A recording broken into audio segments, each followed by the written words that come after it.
Looks like the gang's all here! Yep, all ready. How about you two? Green and good to go? Paimon's ready! Great, let's get rolling then. Great. Well, first things first. Wait. Someone's here. We heard your footsteps. Although... You've been here for a while now. I take it you followed the Traveler, but I don't sense any ill intent in you. Come on.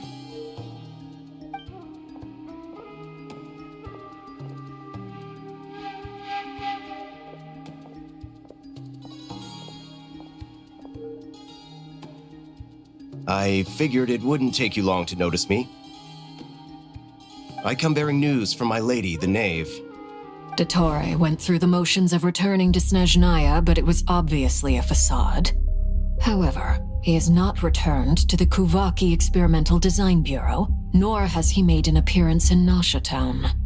Well, in that case, he'll be in his lab way up north. I always wondered why he applied for his own private pad. He was planning this all along.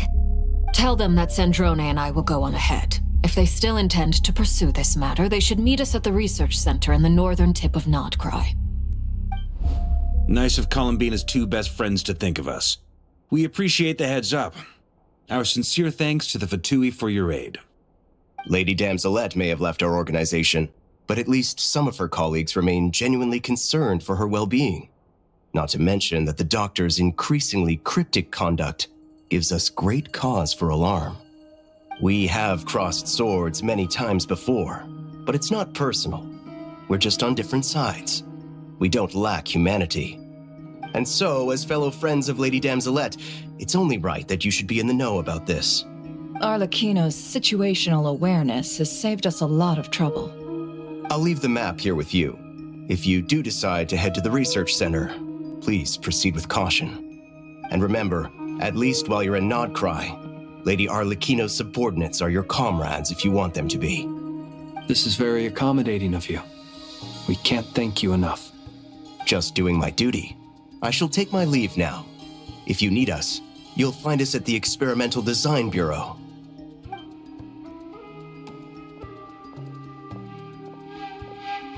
So, the doctors left the Experimental Design Bureau and headed to some research center up north. Marionette seems to think he's been planning this for a long time. But when did it start? Before he even arrived in Nod-Krai? It seems his loyalty to the Tsaritsa is lip service at most. Behind the scenes, he may even be working against her. Whatever his motives, we know that he's decisive and incredibly ruthless. Facing him unprepared would be a recipe for disaster. At this stage, it's difficult to predict his next steps. I suggest we split into two groups. We need some people to stay behind and guard Nasha Town. Well, as much as I'd love to help, infiltrating research labs isn't really my area of expertise. But at least take Cool Your Jet's Ducky with you. It should be some help during the battle. And as for Miss Inefa, I suppose you will stay to protect Miss Aino? Detecting operational logic. Protect Aino. Priority high. Just in case, Servarka, I think it would be best if you stayed behind as well. You can leave the research center to us. I mean, I would have said the Knight of Berea should probably be out on the front line, but okay, fine. Leave Nasha Town to me. Be careful out there, okay? If things get out of hand, fall back right away. Yehoda will be on hand to assist you. In my absence, she can handle any intel gathering work. You got it, boss. You guys make sure to get back here in one piece, all right? We will. Things are moving fast. We'd better head off soon if we hope to keep pace. So, it's infiltrate a secret research facility, or... Yeah, all right. Paimon will help out here instead. Sounds like it's gonna be a pretty intense fight. We all have to bring our A game here. So, anything you need to wrap up before we leave?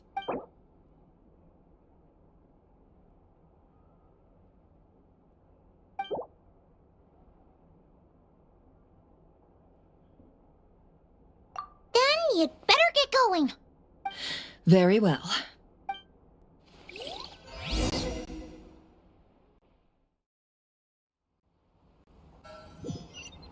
All these broken machines on the ground. Someone got here before us. Could it be Arlecchino and Sandrone?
That's quite a welcome party. Be silent. The long sleep beckons. Leave this place.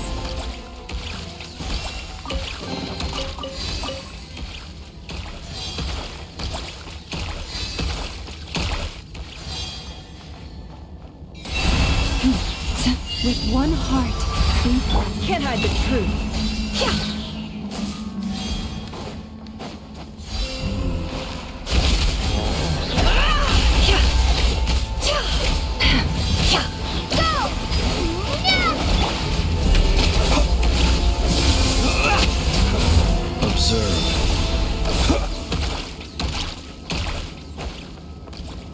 Get back! I said get back! Do you hear me? Why isn't it working? No! Don't come any closer! Don't!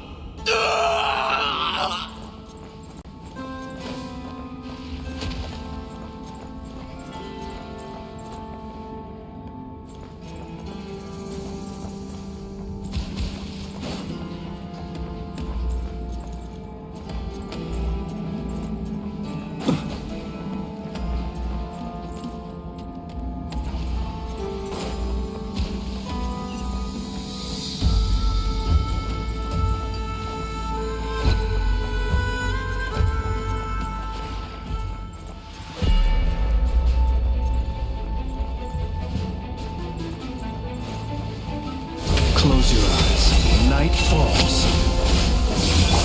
Water jet! It all adds up. The deception ends here. Time to come clean. by the frost moon of old. Can't hide the truth.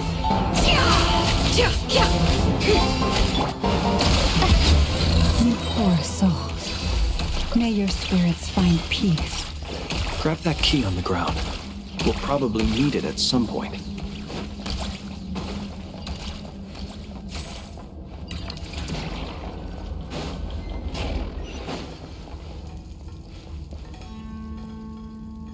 Watch out. Ugh, there's no way through. Let's go around.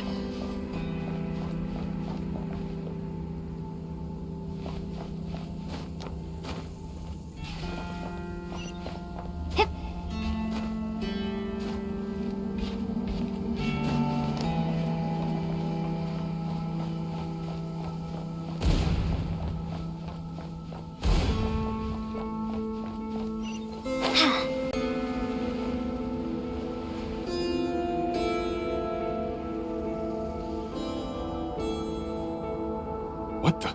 Trespassers? Here? What's wrong with you people? We're looking for the doctor, and we understand he might be here. I see you're fleeing the facility. You looking to settle a score with the doctor? Good luck with that. I don't think you have many chances left. Perhaps. but you might have a chance to live if you start talking. 2 other Harbingers had the same idea as you. They're already inside. But what good is it gonna do? The doctor wouldn't do something like this unprepared. Seems to me that you're not too thrilled about being his subordinate. Also, is it just me, or do I sense monsters nearby? If you'd prefer their company to ours, that can easily be arranged. We need to know what the doctor is up to. Please, if you know anything at all, tell me. This is about more than us versus the doctor. His actions could have consequences for all of Nod-Krai. And perhaps even your homeland, Snezhnaya.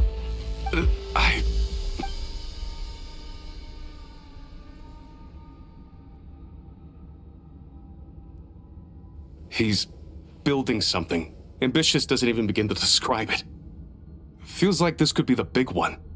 God knows how long he's been planning it. A while back, he told us he'd be returning to Snezhnaya. We weren't expecting him back so soon.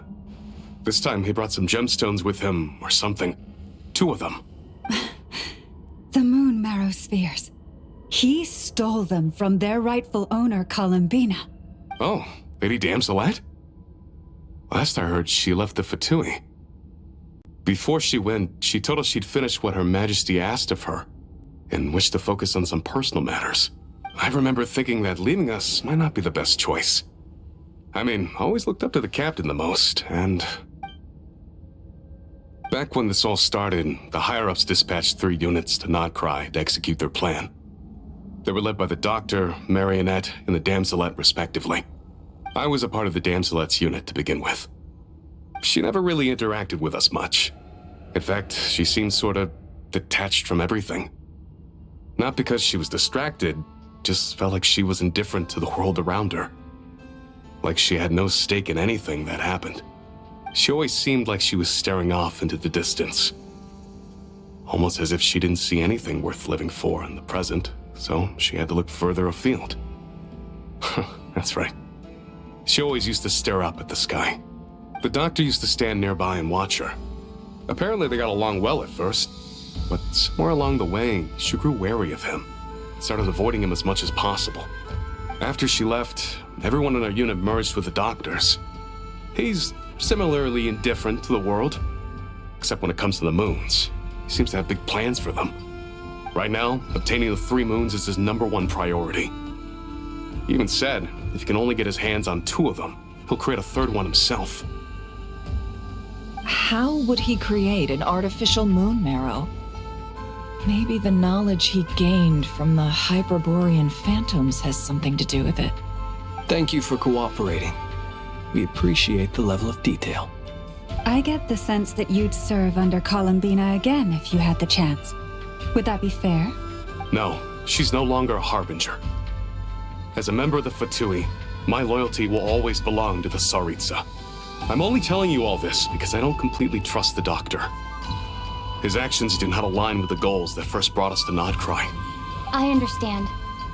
We'll do everything within our power to stop him. The Knaves unit is based at the Kuvaki Experimental Design Bureau. Maybe you can seek refuge with them. Well, now we know what's going on here. Artificial moon marrow. He's likely well on the way to completing it. Dottore's technological capabilities are far more advanced than I thought. I fear this could get ugly. Everyone, prepare yourselves.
No more lies.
Welcome, one and all. I've been expecting you. I hope my humble research facility is to your liking. Yeah, we really appreciated fighting our way in through a horde of monsters. The gall! You expect us to believe you've just been patiently waiting for us? Of course I have. Should I be worried about something? Everything seems to be going quite smoothly so far, and you've shown up right on schedule. First Sandrone and Arlecchino, now you. Ah, quite a surfeit of guests I've had today.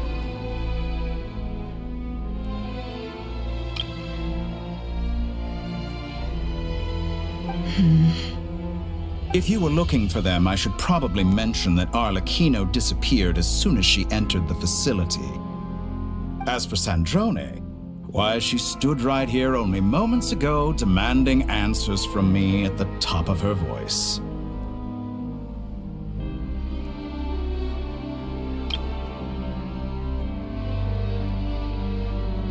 Hardly out of character. She never was one for basic courtesy. But I have to admit, I was a little surprised to see her showing concern for someone besides herself. Does everyone you associate with undergo such a change in temperament? Speaking as a researcher, I have to say, it is not a change for the better. It threatens one's ability to remain objective. Well, since you ask... So you've got your hands on the moon marrow, and now you're claiming godhood. Don't you think that's a bit of a stretch, dottore? I must protest what you are insinuating with that phrase, claiming godhood.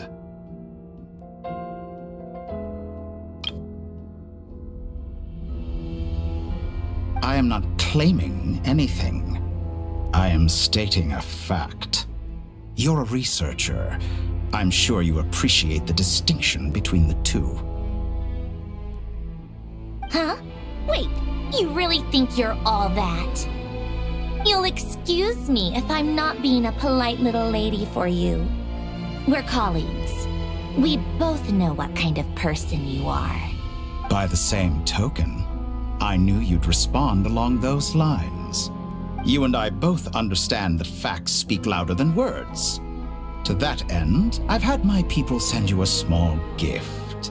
It should go some way toward helping you understand my present position. What gift?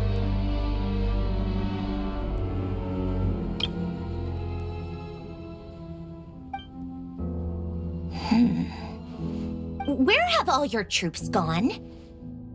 Who knows? Perhaps they are already marching toward a new world, following in the footsteps of an unknown god. As vulgar and arrogant as you may be, dear Sandrone, I have no intention of taking out my displeasure on your subordinates. They will enjoy equal rights to my own. You sent your people to the Experimental Design Bureau? That's a Tsaritsa's property. Yes, and I am very mindful of Her Majesty's instructions.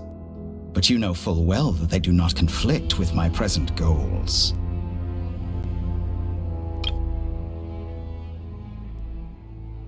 In which case, all I'm doing is conducting another one of my experiments.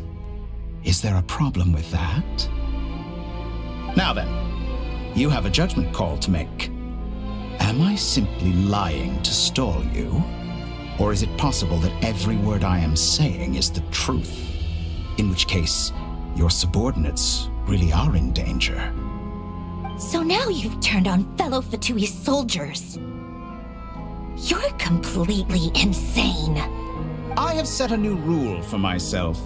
Each person gets one chance. Naturally, that includes you, Sandrone. If you wish to leave, I won't stop you. We are colleagues, after all. Scumbag!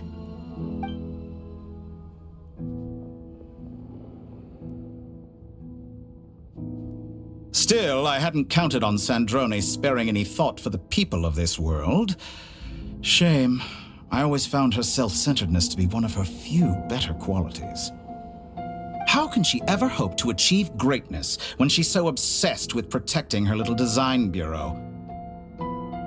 It's more than a little disingenuous to speak of achieving greatness while taking hostages. Or does honor no longer mean anything to you? Honor? I have the marrow of 2 moons in my possession and will soon complete the construction of a 3rd. I will be the god of a new world. And you speak to me of honor? How charmingly naive. Those are sacred relics. You do not deserve them. In my view, many in this world do not deserve to be alive. And yet, I mercifully permit them to go on living, do I not? You'll come to regret your actions. Will I now? Let's see if you can make me.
Thanks for the assistance. Arlecchino. They see you as an ally. What a farce. You're clearly here to destroy my research, not... I say your research is more valuable than mine. Am I wrong? So much more. Overruled.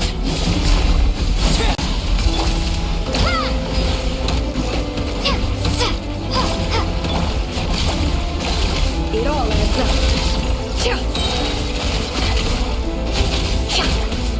Shatter like a reflection.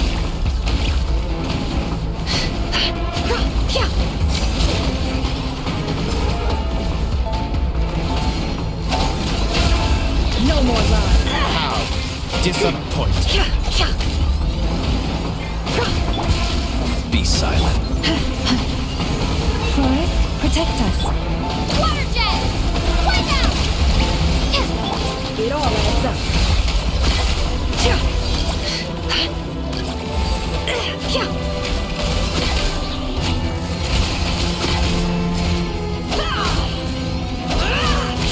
Is this all it takes to tire? Water jet! With one heart and pray. Can't hide the truth. Let's see what you're made of.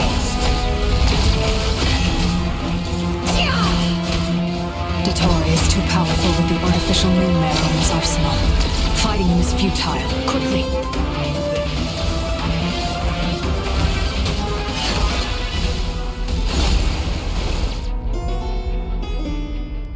Let's go. I've always thought it is wiser to flee than surrender.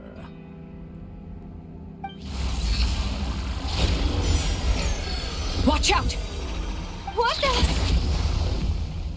Forget about me! You should... Where's the traveler?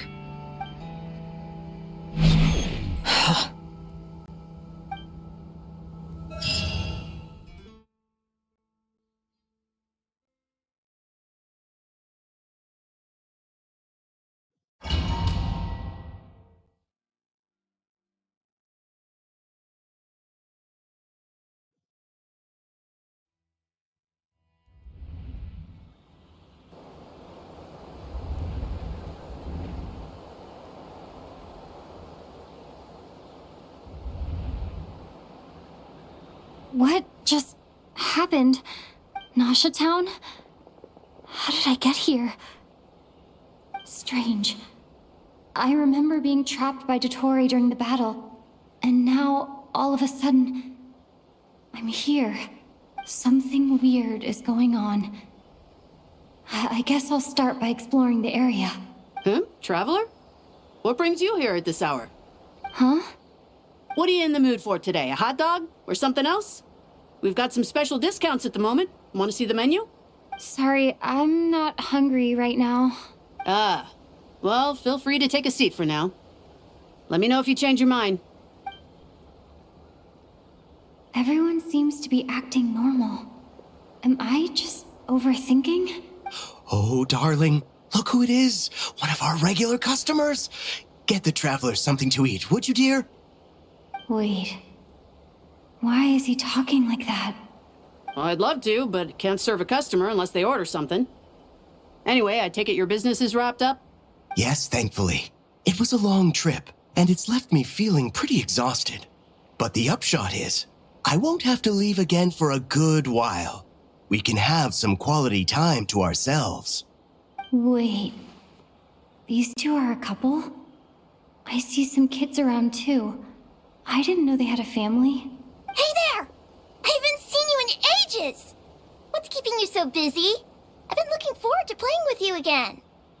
You forgot already? You're silly. Daddy brought you over to our house recently. We had some snacks together. What is she talking about? We've had a lot of customers over the last few days, so we've been real busy. And like my mom always says, some people are more than just customers. They're friends. Oh, another customer's arrived. I better go see what they want. This is all wrong. I never once heard the owner of this restaurant talk about their family. It certainly isn't a family-run business. And that child, I don't recognize her at all. Could this be a false memory? Very good. I knew you had it in you. Aren't you going to try the house special? When did he show up? No, none of this is real. You don't seem to like it here. That's fine. We can change venues.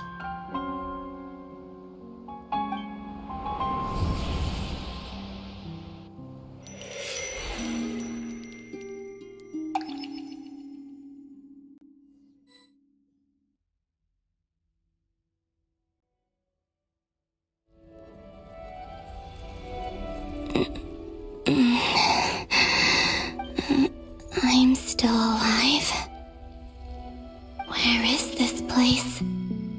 It took all my strength to open the moon gate, and then I leapt into it. So this is the moon's reflection? The mysterious realm beyond the gate?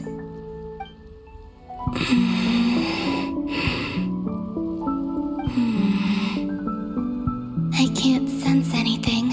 I guess I could try opening the gate once more. No response. Maybe this space can't be opened from inside. If this was the space that killed both Revier and his lover, then why am I unscathed? Or... no, I'm not unscathed. Even the air here feels frozen in place. There is nothing here with which I can restore my power. I should conserve my strength and proceed with caution.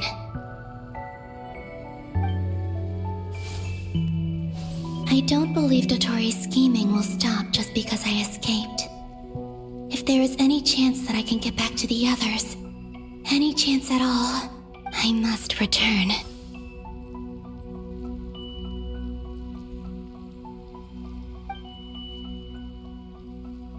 Emptiness, silence. What is this place? Or maybe the real question is, what is it for? What's this? Looks like it responds to my power.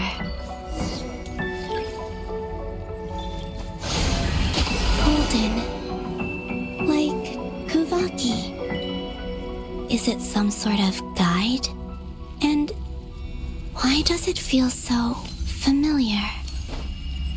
I might as well follow it.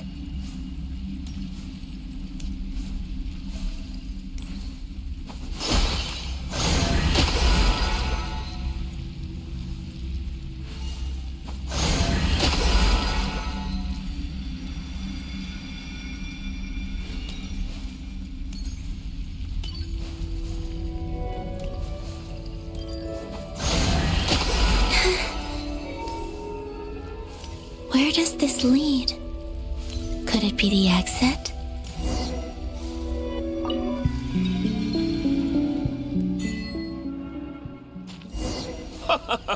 Welcome home, Moon Goddess. Is this Nasha Town? But isn't Moon Prayer Night over already?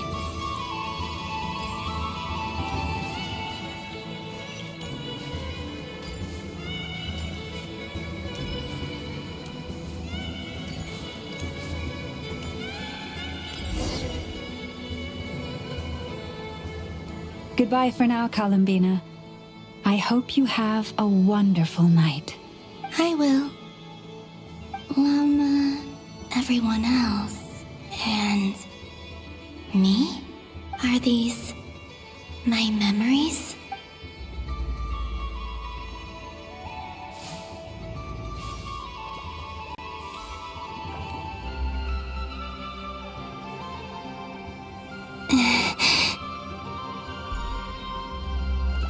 I can't touch them.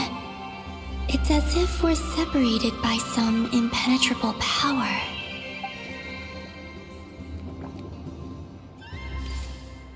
Over here! Over here!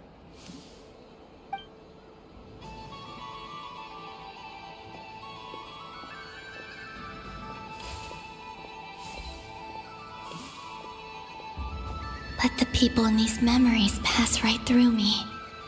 Just like when I disappeared. If only I had known what would come to pass after that.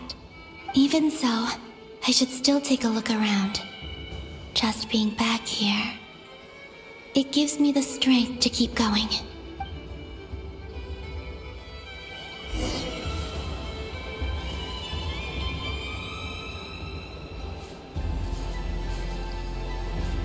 Welcome home, Moon Goddess.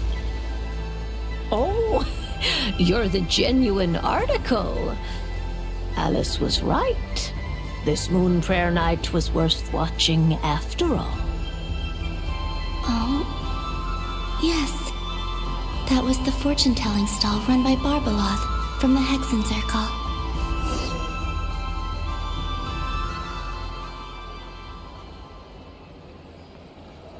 Please, draw the first lunar arcana.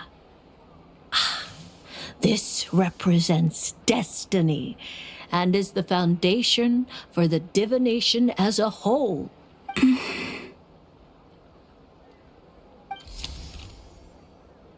My destiny. I believe the card I drew was the moon, now that I think about it. Barbeloth's divination was absolutely right. It's almost time to draw the last card. The one that represents the future.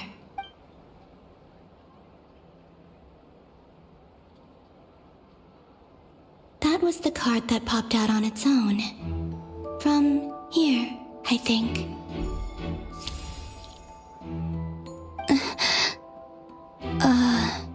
Kuvaki Pulse? What? Fascinating. I've never encountered this before in my role as a diviner. What's going on? Did that card leave the deck because of my influence? All I did was try to touch it, and then... Maybe this memory space is not untouchable after all. Are there weak points in the barrier? Or is it possible that there's more to this space than my memories alone? This card is death. I need to get to the bottom of this. I'll try touching something else. Is this the wind? No, it's gravity. It's pulling me outwards. No, Traveler!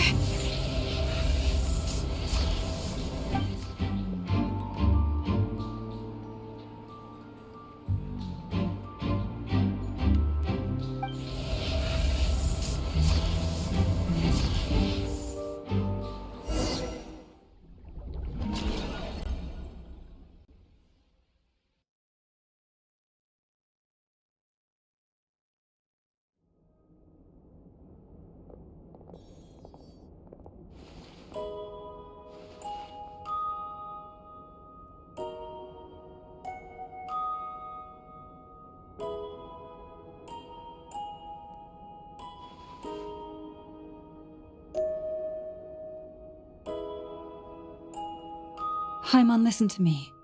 From the bottom of our hearts, we are so sorry. We completely understand how you must feel. The Traveler is trapped, and we all feel responsible for it. Don't say that! Haimon's not a little kid! You didn't leave her behind on purpose! There was nothing you could do! She's all alone in there! What if something happens to her? What are we gonna do then? We've barely spent any time apart since we met. Is she gonna die? We must find a way to rescue her. We were all involved in the operation where she was captured, and we do not abandon our comrades. That being said, it won't be easy. Through conversation with the others on our return, we've arrived at a basic idea of what we're up against. Dottore's lab has clearly been in operation for a lot longer than we realized. We found many monster samples stored there. In all likelihood, they were materials he used to research his latest technology. We also know that through his contact with the phantoms of Hyperborea, he gained knowledge about the moons and certain Hyperborean technologies. Using this knowledge, he then fashioned an artificial moon marrow to serve as a replacement for the frost moon beyond the sky. Unlike Columbina, Dottore is not being rejected by Teyvat. And even with 2 of the 3 moon marrows, his power far exceeds all of ours combined. Once his 3rd moon marrow is complete, Dottore will have completely seized the authority of the 3 moons. Teyvat's most primordial powers will then be in his grasp. Does that mean... I'm afraid so. No one could have predicted this level of insanity. Not even from Dottore. And unfortunately, His insanity is coupled with an intellect and ambition that not even his peers in the Fatui can match. This is dire. Sounds like the world is done for. The Three Moons Authority can influence the very fabric of time and space. I dare not imagine what a monster like him would do with that kind of power. The trouble's already begun, I'm afraid. On our way back, we discovered that part of Nod-Krai is being enveloped by an unknown energy. We cannot ascertain what is happening inside. I'm convinced this is Dottore's doing. Not that there's any way to prove it. The issue is, we have no idea what his intentions are. The only thing more frustrating than facing down evil is knowing that it will surely come, but not knowing when. The Doctor is guilty of numerous crimes in Mondstadt as well. One of our knights, well, former knights. His father was murdered by dottore. His ideology and methodology are a danger to everything in his path, from individuals to entire nations. He does not feel guilt, even when he acts against his own people. He doesn't see them as his own people, that's why. People like him see everyone else as beneath them. Right. He views other people only in terms of how they can benefit him. That's the basis of all his social connections. Granted, he's hardly the only harbinger to pursue their own interests. We all do. And Her Majesty is gracious enough to permit it. Still, her mercy has its limits. Dottore's actions have gone beyond even what the Fatui could have imagined. Usurping divine authority to become a god. For a servant of the Tsaritsa, that goes beyond being disloyal. It's treason of the highest order. We can't expect him to heed the Tsaritsa's will once he gains the Three Moons' authority. Even we harbingers consider him the most self-interested among us. Poor Traveler. Of all the people to get caught by... We have to go save her! Right now! Please! We gotta find a way! Paimon, I promise you, we are with you all the way. I get how you feel. I do. But it's gonna take more than strong emotions to take down an enemy like dottore. What we need now is more information. Right. We can't even guarantee he's still at his research center. Before we can think about mounting a rescue operation, we need to confirm the Traveler's location. I'll find a way. Paimon knows, but... She's so scared. If anything happens to the Traveler, she might be the strongest person Paimon knows, but she's still human. She feels pain and bleeds just like anyone else. Then think things through before you stick your neck out. Unless you want to lose your head. Sandrone. Miss Sandrone, you're okay? Put the stuff over there, and be gentle with it. Am I okay? As you can see, I've had to move my whole livelihood out of the Experimental Design Bureau. It's been swallowed up by dottore's energy field. If I'd left it any longer, I probably would have gotten stuck there. Ugh, dottore always goes a little loco when he finds a shiny new toy. Not that he'd ever admit that. But this time, he's gone full psycho. Just go ahead and cry already. Sorry. Paimon's not trying to make it seem. It's just... She can't. Oh, Paimon. Let it all out. There's no shame in it.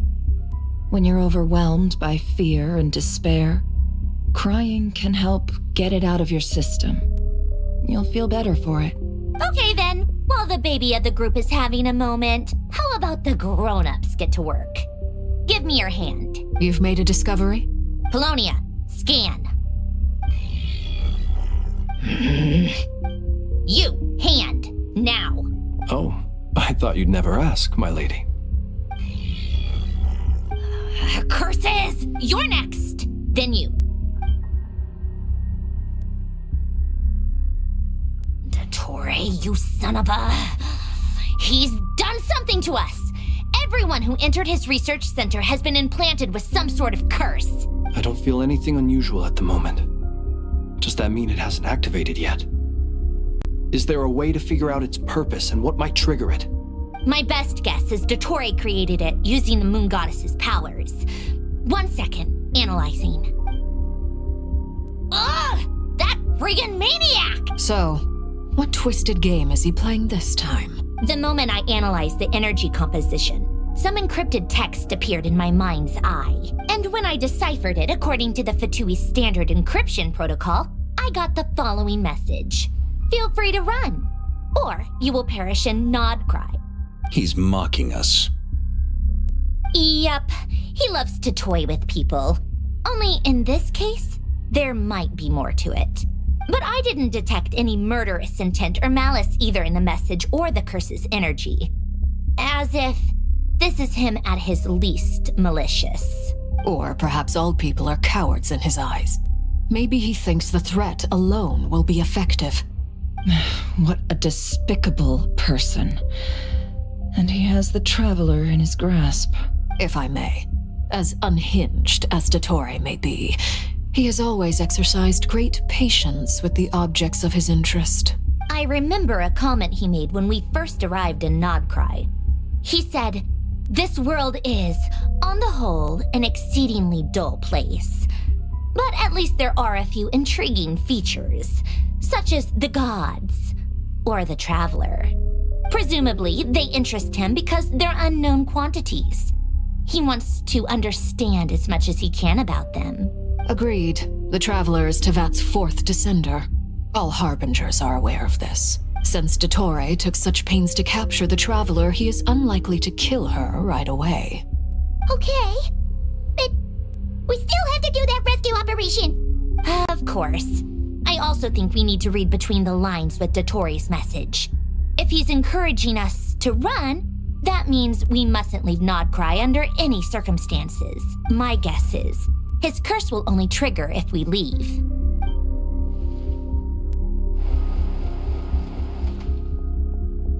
We've discovered multiple energy fields.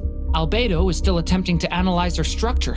He told me to report back first. Each field is slowly growing, swallowing up more of the surrounding area in the process. And the pace of their expansion has increased since we first examined them. He's probably trying to swallow Nod-Krai whole. His nefarious ambition knows no bounds. If this continues, the whole of Tevat will be in trouble, not just Nod-Krai. The loss of Columbina could not have come at a worse time. Do we think she's truly gone for good? She entered the space beyond the Moon Gate, knowing what became of Rerir and Thalindus. I'm sorry, but I fear the odds aren't good. Don't be ridiculous. If I know her, she's busy finding a way back as we speak just so she can annoy me. She isn't dead. Whatever has become of her, the fact remains that we are two comrades short on the eve of a decisive battle. We need to find out the Traveler's location. But there is also other work to be done. Agreed. Whatever dottore's planning, we have to get the local populace somewhere safe. So, as well as a rescue mission, we have to organize a mass evacuation at the same time. It would be best if someone could approach leaders of neighboring nations and negotiate emergency asylum for Nod-Krai's inhabitants. Can anyone handle that? Snezhnaya is one option. I'll see what I can do. This would be so much easier if the Traveler was here. No! Stop thinking like that, Paimon. Paimon will join you. She's pretty well connected thanks to the Traveler. Maybe it'll come in handy. Either way, that's what the Traveler would do if she was here.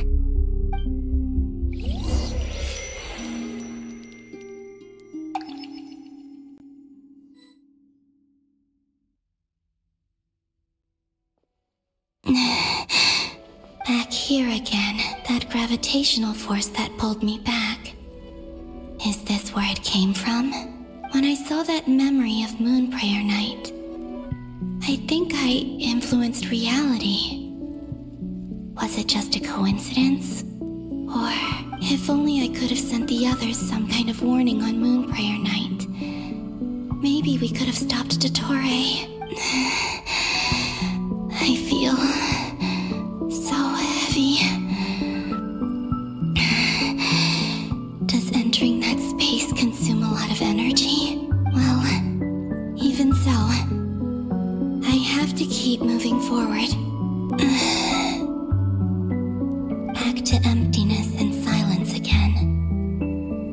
should try and find my way back inside that memory.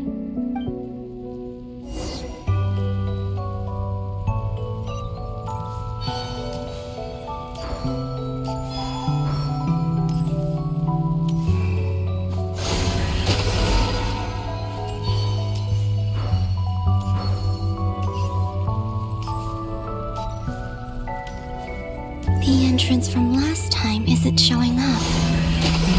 What am I missing? It looks like I need to gather these scattered fragments.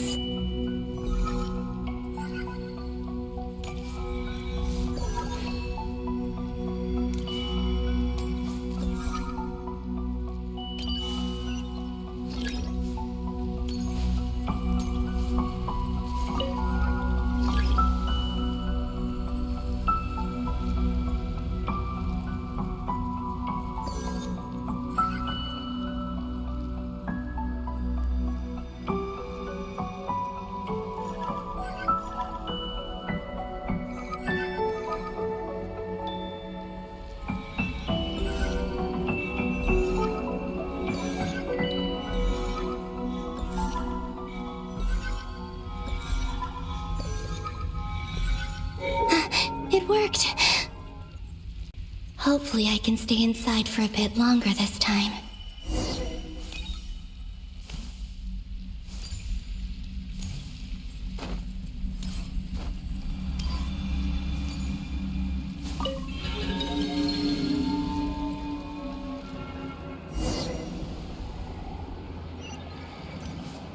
Ad Astra Abyssosk. Welcome to the Adventurers Guild.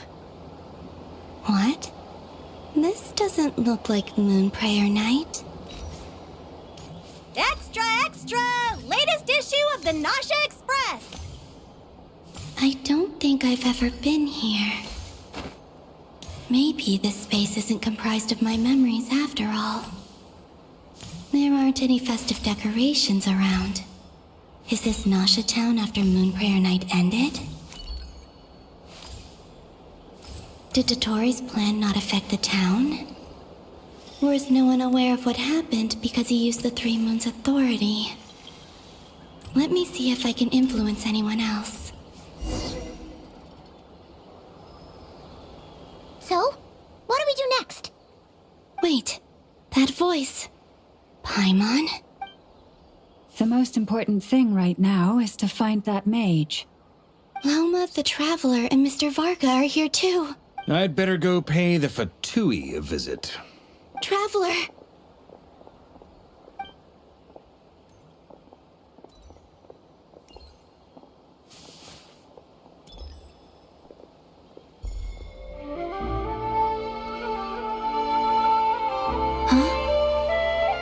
Columbina?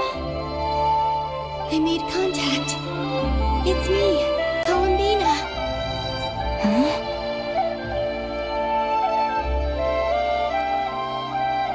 Traveler? Let's go! This is no time to be spacing out! Huh? Wait a moment. This has happened before. This is what happened when I disappeared. I stood right over there, thinking that no one would ever find me again. It was only when she called my name that I decided to follow them. But did she turn around because she sensed my touch just now? Is it really possible that from in here, I can change the past? If I keep following them, maybe... It's that gravity again.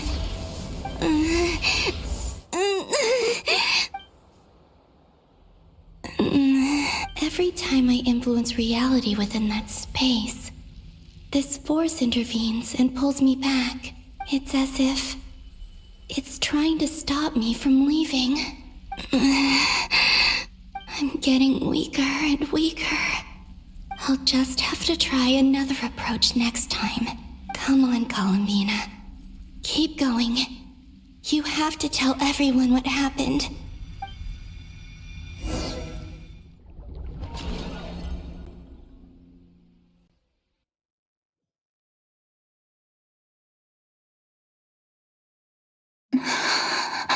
Suddenly, I've been blind. plunged into darkness, alone.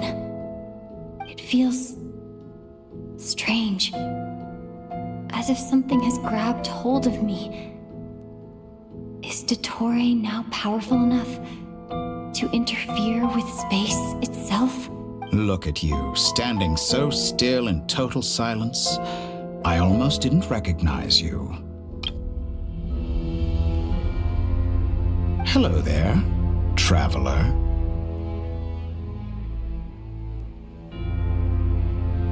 He seems to be in a good mood. Wait, what's that behind him?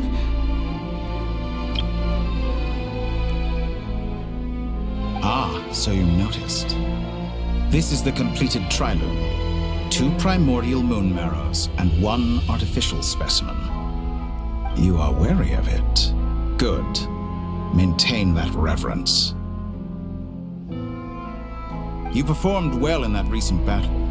Brave and reckless as always. Courage is the sign of a true hero, and impulsiveness is the hallmark of those who strive to advance. I say this not to belittle you. Most creatures are far more timid by comparison. 3 moon marrows. Does that mean the artificial one is now complete too? Well spotted. What do you think? For a replica I built myself, I dare say it looks the part. dottore, are you planting illusions in my mind?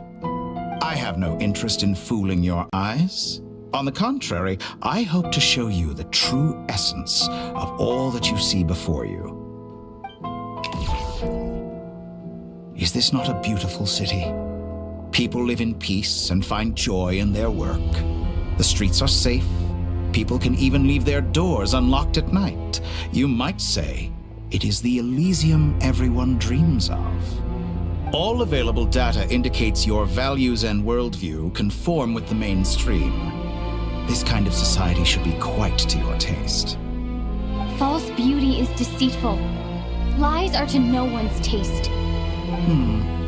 I wonder, is it your moral standards that are too high, or your expectations of reality? Answer me this.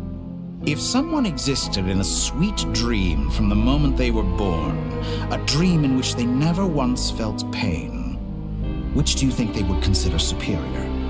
The dream or the reality? That's pure sophistry. It has nothing to do with your actions. As I suspected. You have yet to understand all of this for what it really is. What do you want from me? You sound impatient. Do you think the only reason I'm keeping you is because I want something from you? If it's not, then why haven't you killed me yet? No one can stop you if you're as powerful as a god. I'm delighted you recognize that fact. I believe we last squared off in Sumeru. Ah, the memories. How time flies. You and I have both grown. I'm not surprised that Arlecchino and Sandrone worked with you. You've always a way of slowly but surely ingratiating yourself with all levels of society. People laud you as a hero, but I suspect there's more to it than that. Oh, but to be clear, I don't say that to flatter you.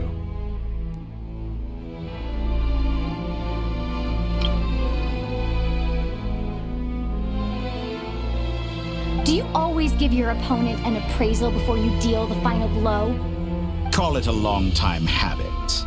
I'm a researcher, and one of my duties is to give an objective assessment of my subjects.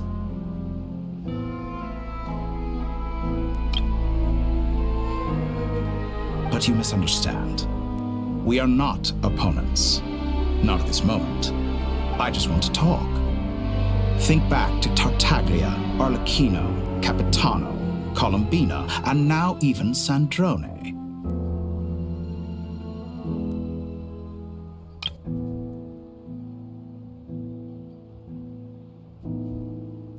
You've worked with each of them in the past. I believe you can work with me as well.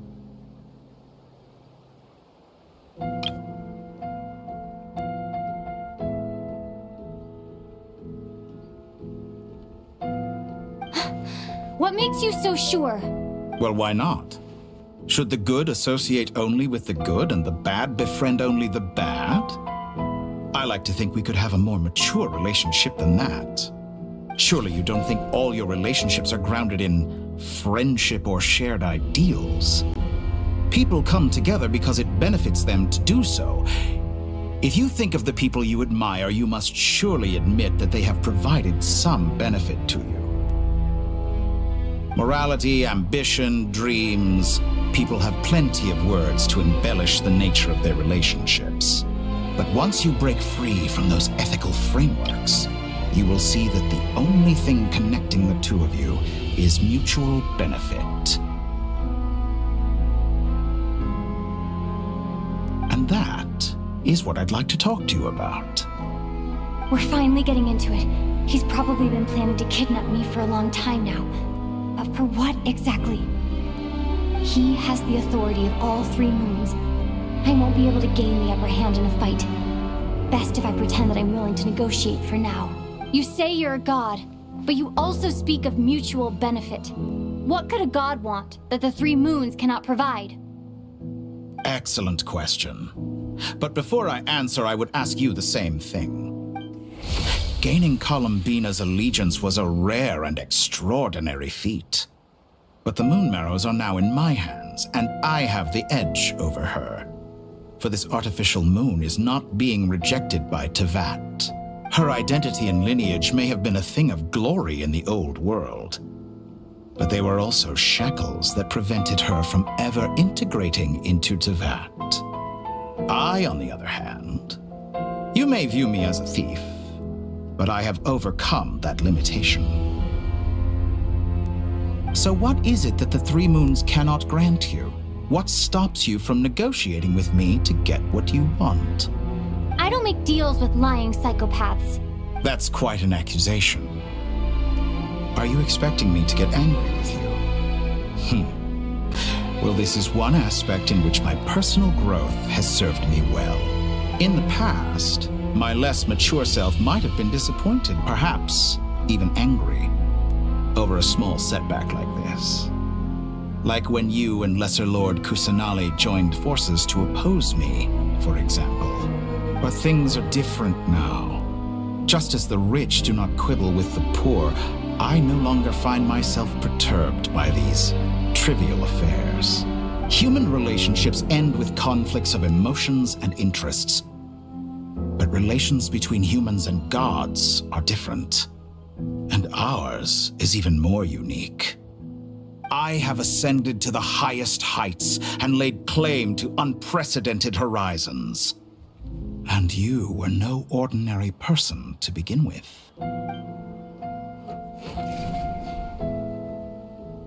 Allow me to show you the world, Descender.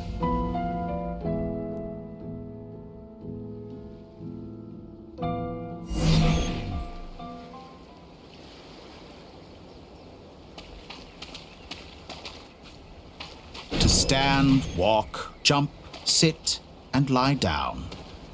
These are the most common of behaviors.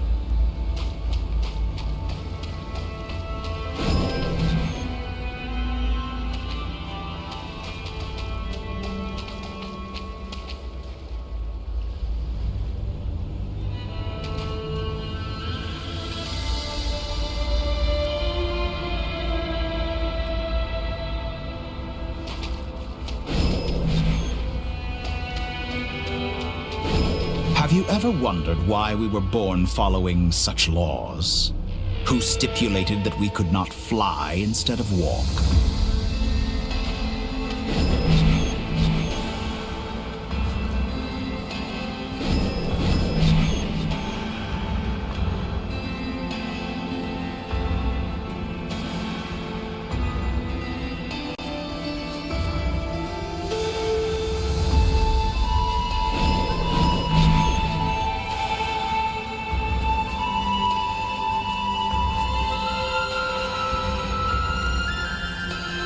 Someone of your talent and experience must surely know of the 4 great rulers who serve the heavenly principles. They govern life, death, time, and space.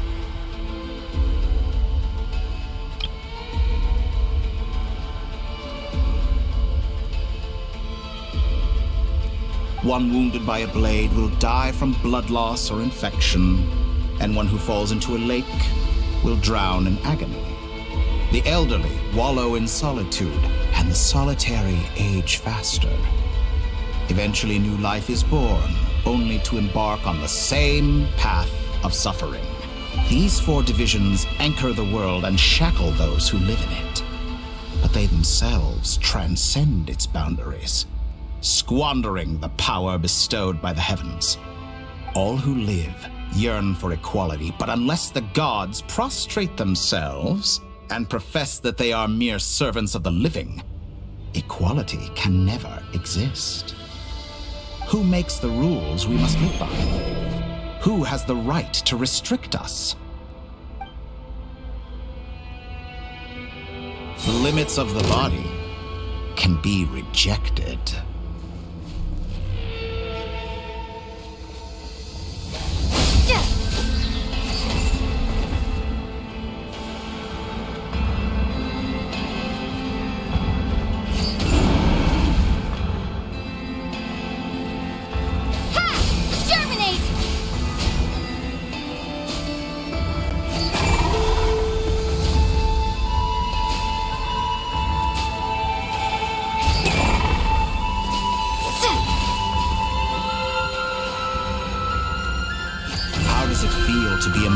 With absolute power.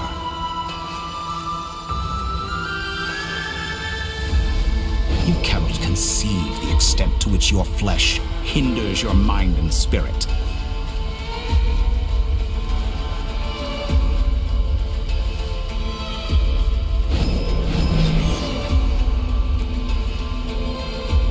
Only by discarding our useless, primitive eyes can we perceive a new world. How narrow-minded we all were in the past. Why should the final answer of the world not be the power that predates those of life, death, time, and space? The power of the Trilune. Through it, I have glimpsed new experimental possibilities. Nature suppressed, authority exiled, souls controlled.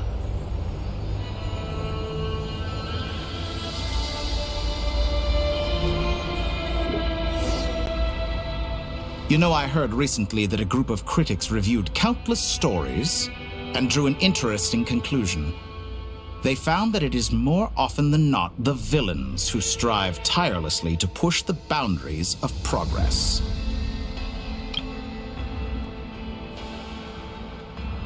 In fact, long before this, someone voiced a similar idea in an academia editorial. I felt a great affinity with this perspective. I have never been afraid to step up and play the role of the villain. Fanatics are trampled down for their transgressions, and those who transcend are rebuked for their audacity.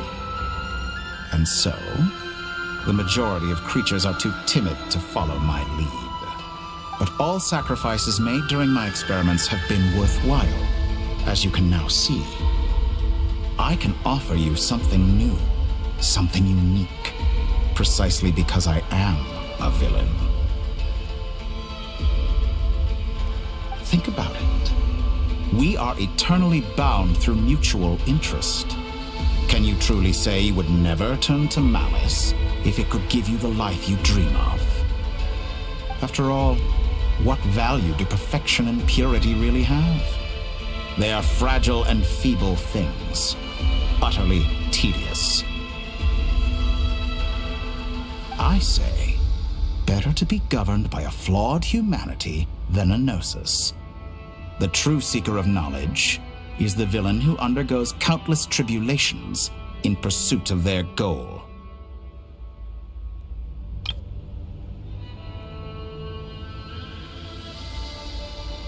I'm sure many people have told you that you're different. Because I'm a descender? Exactly. Very clever. But what has that got to do with you? I do not conceal my wicked deeds, my selfish desires, or my greed. A true researcher must act as I do if they are to understand and speak of the truth. And yet, a knowledge seeker like myself will inevitably grow tired of studying Tevat beyond a point. You have traveled to all corners of the world and met many people. Along the way, there have been moments when you were misunderstood or even became a wanted criminal. And all the while, you have spent your days doing some of the most mundane jobs in the world. You fight and toil, claim minuscule rewards from my friend Pantalone, then you fight some more, winning some battles and losing others as your search goes on. And this cycle continues, with no end in sight. Surely you must sometimes grow weary of being stuck in this same loop day after day. We're completely different. I embrace everything that life throws at me. I am engaged in every step of my journey. How does that make us different? I too embrace what life brings, researching everything that interests me. Think of all the novel things I've managed to create, like the artificial moon marrow. Don't you see? As unique a specimen as she was, even Columbina is not irreplaceable.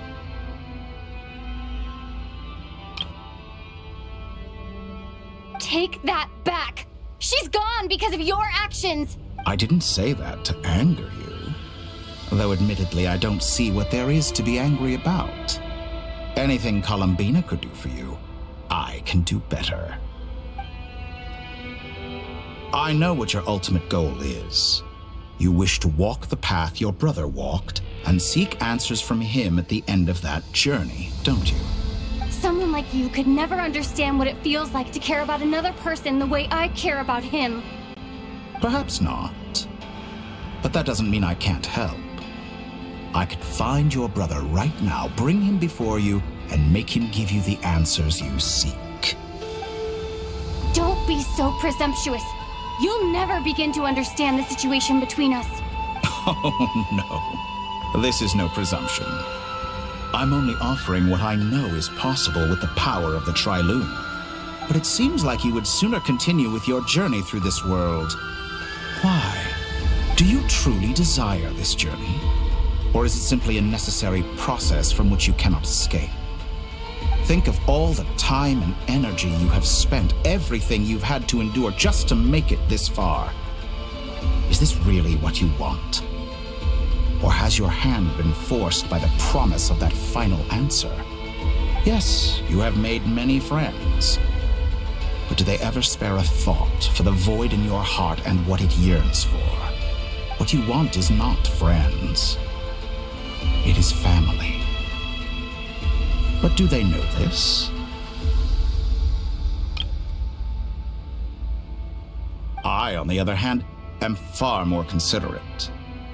Join my experiment, and in return, I will bring your meaningless journey and all its struggles to an end. This is a malicious attempt to manipulate me. But at the same time, he's stating some very human truths. Of course, he's right about my predicament. How can I deny it? I have faced ungrateful strangers, never-ending troubles, an endless quest for answers. I want to see him. After everything I've been through, words can't describe how much I miss him, how much I want to be reunited with him, wherever you are right now. Do you miss me too?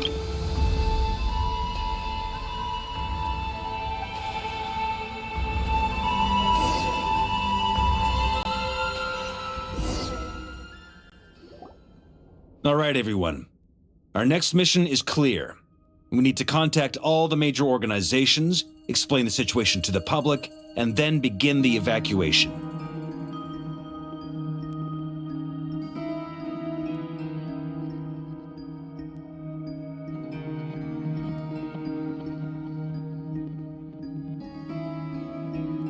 The residents of Nod-Krai are quite dispersed.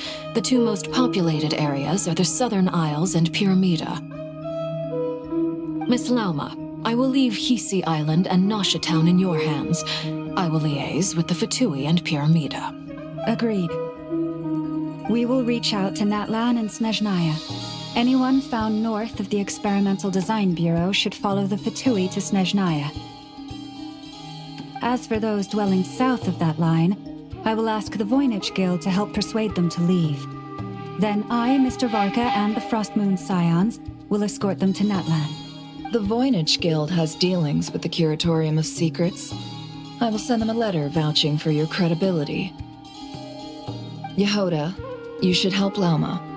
This is too big of a task for one person. My wish has come true. You're willingly lending me your most capable employee for the day. Well, good for you if all this only takes a day. Of course, if it takes any longer, I'll be charging a fee.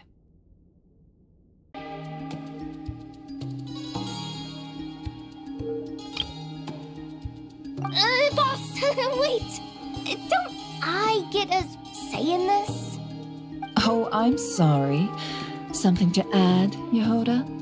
Well, no one's more important to me than you, boss. And remember how Lauma healed your eyes after that big battle?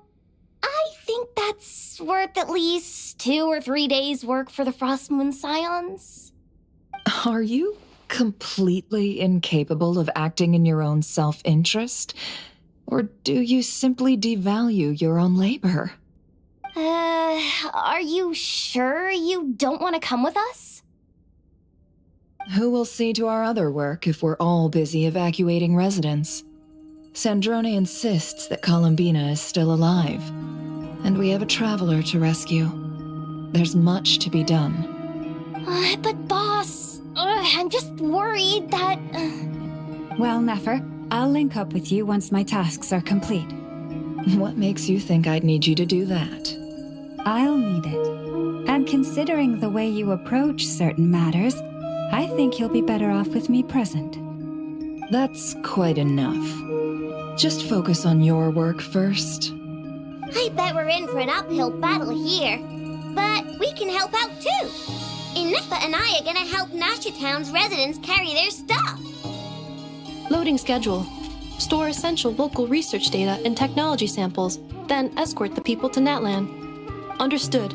I will execute this to the best of my abilities. Great stuff. Thank you, ladies. I've contacted the Lightkeepers. A colleague of mine will join us shortly. I will persuade them to conduct a thorough search of the region to ensure that no civilians get left behind.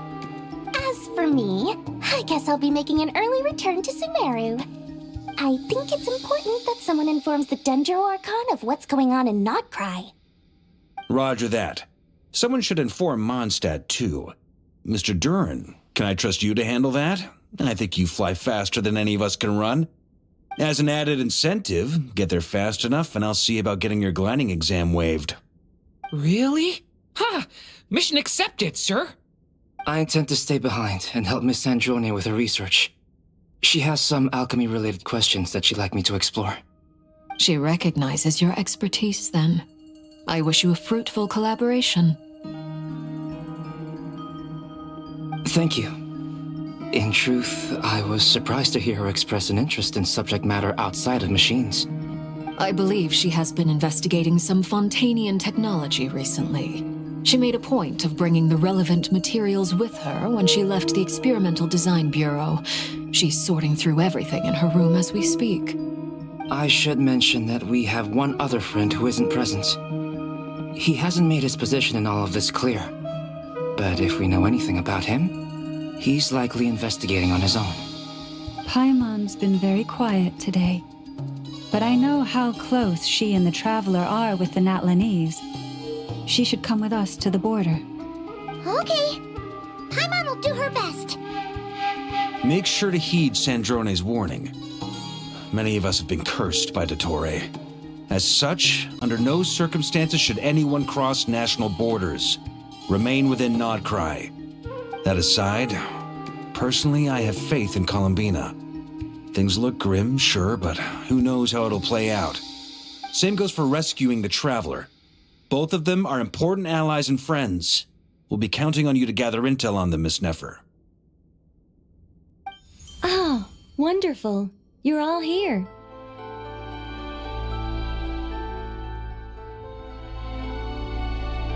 That voice again! Nicole? Whoa, that was loud! And it came out of nowhere. So mysterious. Sorry, this is the only way I can speak to you all right now. Please accept my apology. Anyway, time is short. I'll cut to the chase.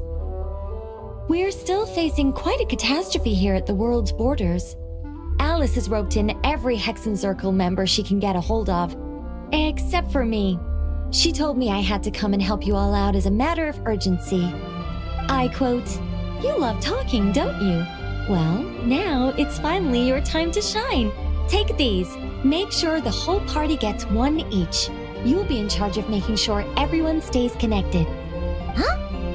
Is this a Dodo communication device? Scanning. Unknown device. Analyzing. Unknown device. Conclusion. Cute. Affirmative. It is cute and good. I believe that I quite like it. This is no ordinary Dodo communication device. It's my very own special modified version, specifically... sorry. I almost went off on another tangent there. Anyway, help yourselves. It will allow us to communicate over long distances within Nod-Krai.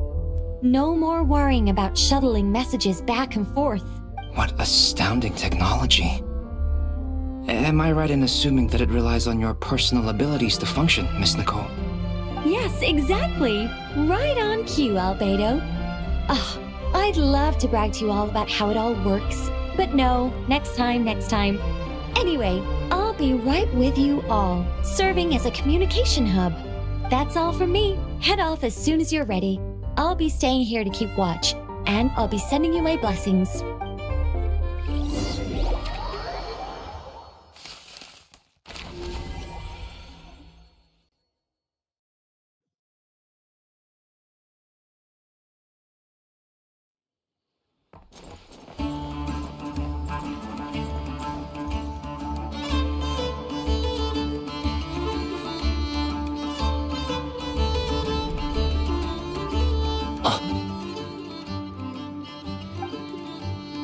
Sir Flint. Perfect timing. I just arrived myself. You are most considerate, Master Ilua. But in fact, I know you have been sitting here for quite some time. If you saw me, why didn't you say something? I was curious to see how long you could sit still for. Also, shouldn't you have managed to sense me approaching? That would be a first. You always seem to appear out of thin air without making a peep. Also, how many times do I have to tell you not to address me as master? I don't qualify. I beg to differ. Why should a young man so well-versed in social graces as yourself not be worthy of that title? Please, Lord Flint's... Sir Flint's. I'm begging you, don't flatter me into complacency like you do with everyone else. You understand me better than most. My newest acquaintances tell me I love complimenting others. What do you think? I think they don't understand why you do it. You just love puffing people up till they're a big, happy ball of hot air that floats away into the sky. In all sincerity, I can only hope that they bring good tidings when they come back down to Earth. Is the situation that bad? We just held a strategy meeting. Let me fill you in.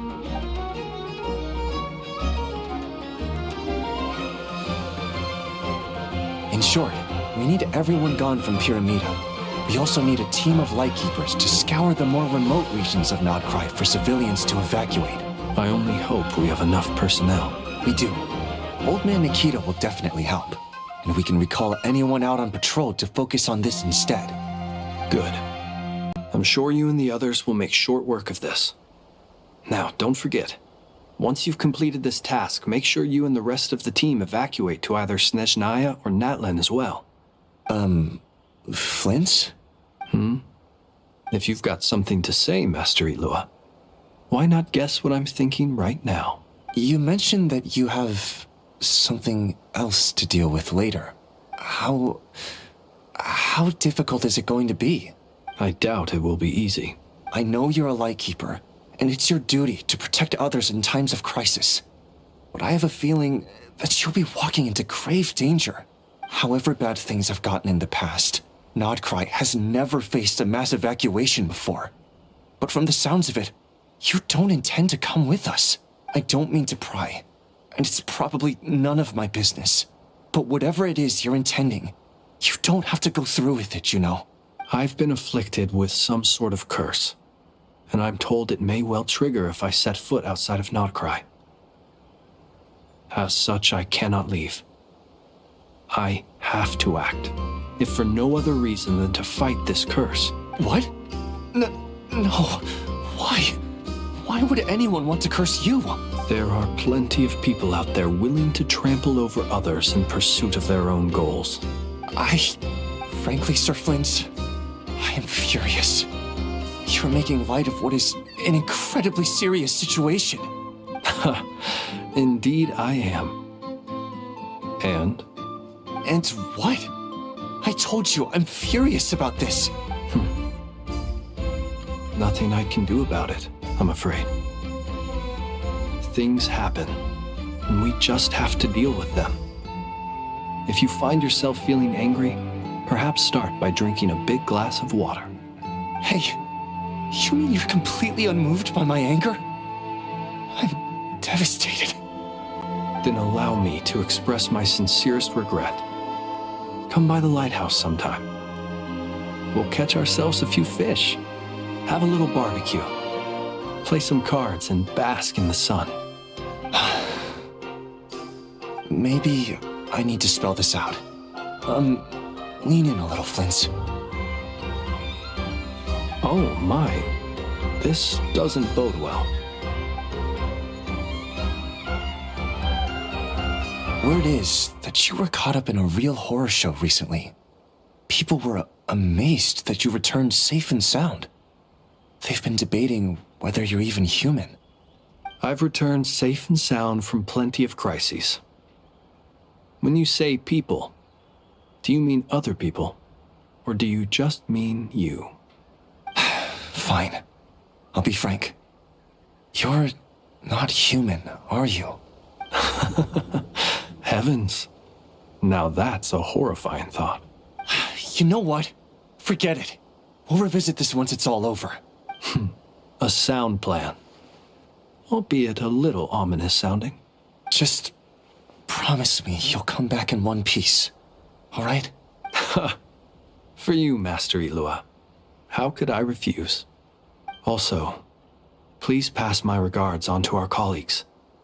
Tell them, thank you all for your assistance. Please put safety first as you proceed with the operation.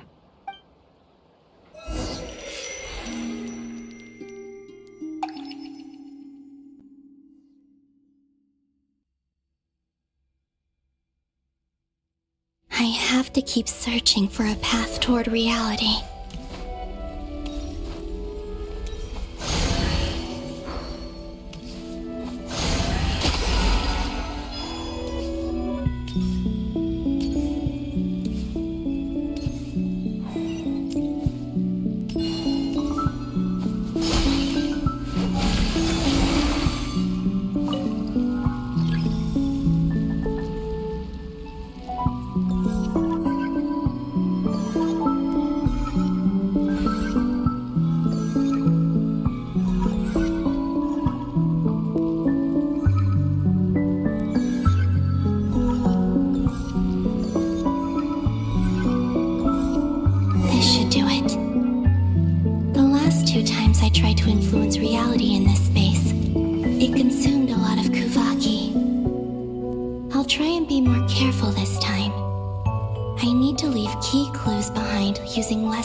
Everyone still remembers what I said on Moon Prayer Night.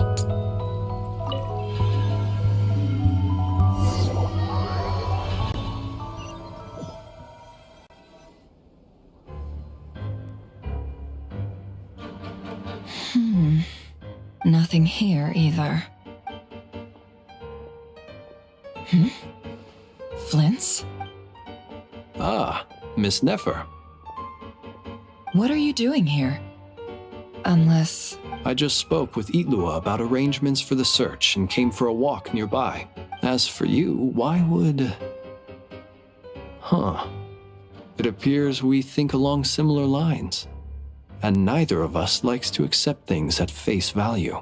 As well as figuring out how to gather intel on the Traveler, I wanted to confirm some of my own suspicions. Also, we'll need to bring a lot of force to bear against dottore, even if we're only looking to rescue the Traveler.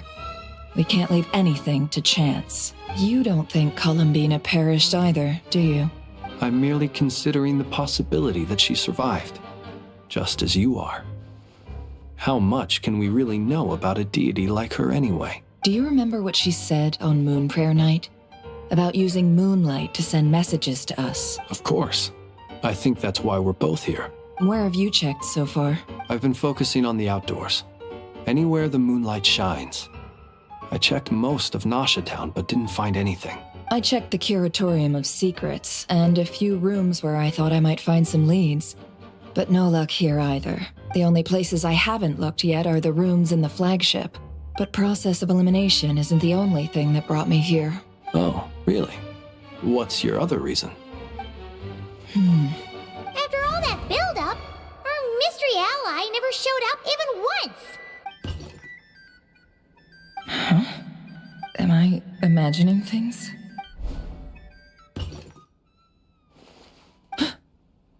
Come on, let's see what's going on. Oh no. I knocked over a vase as soon as I came in. It must have been caused by a Kuvaki fluctuation when I entered the space. Although, it seems like I'm not about to be pulled away this time. It looks like as long as I'm careful with my actions, it doesn't count as influencing reality. Anyway, is this the flagship? The Traveler mentioned that's where she was staying. I only went into the lobby last time, so I've never actually been here before. How does this space work? If nothing else, I can now be sure that it is not simply memory. She mentioned where her room was. I think it's this one.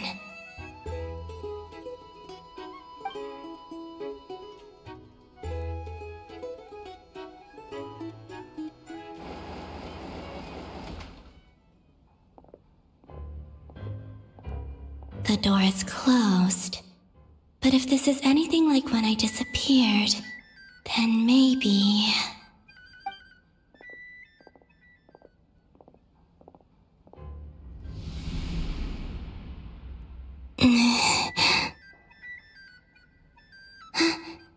I'm in. She and Paimon aren't here at the moment. I hope she's okay. I wonder what happened to her after that battle with dottore. Best not to dwell on that for now. I need to try and leave them some clues. Please, Traveler. I really hope you find this.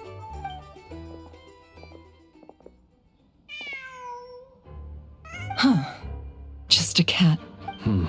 Nothing else here strikes me as noteworthy. Didn't you stay here for a couple of nights once? Before Rarir showed himself, yes. It's also where the Traveler and I first met. Did you notice anything unusual during your stay? I remember thinking how much noisier the flagship is at night compared to the graveyard. Other than that, no. The Traveler and Paimon were most congenial neighbors. This is where they've been staying, yes? Over here? That's right. I wouldn't usually condone breaking and entering, but we can make it up to them later. Focus now. I have to write a message on the wall using Kuvaki, just like I said on Moon Prayer Night. Simply open your windows on nights when the moon shines bright, and the moonlight will naturally flow towards the words I have written. Here goes. I'll need to carefully control my strength.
There's a noise outside the door.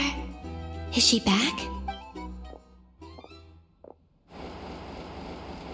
Please, you have to see these words.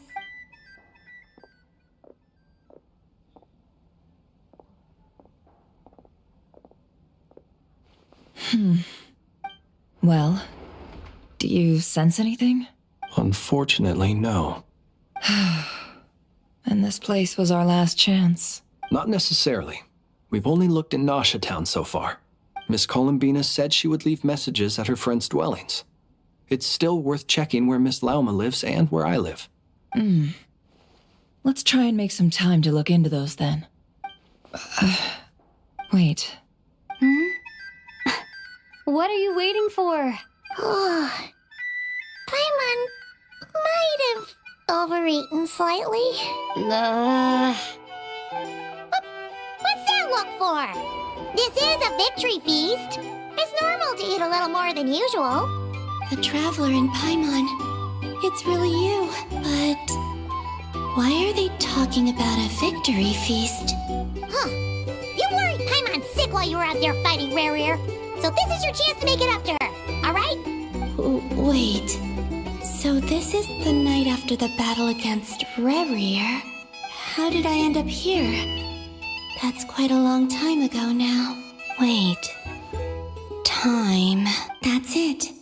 Every time I've entered reality within this space, it's been at an earlier point in time.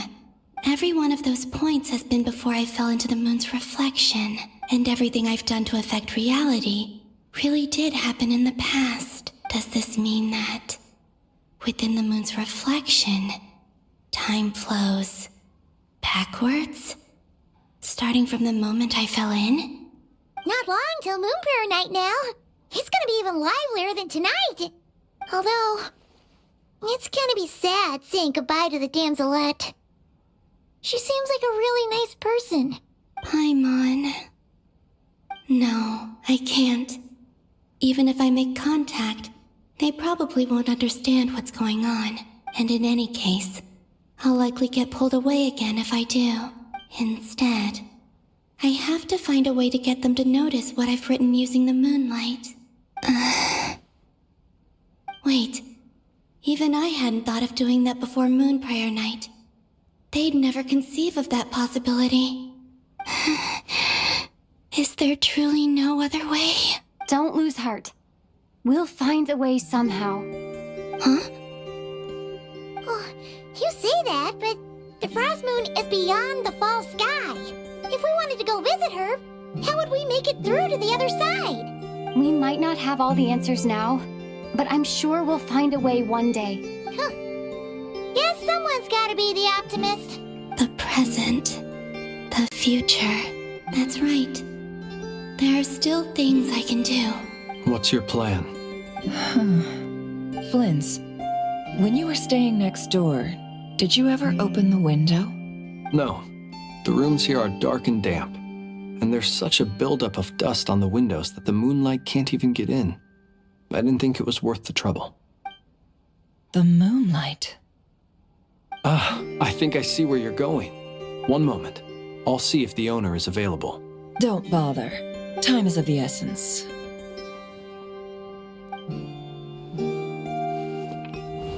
Time. Even if no one sees what I've written at this moment, maybe someone will remember what I said after Moon Prayer Night. I need to write down as much information as I can. And maybe one day...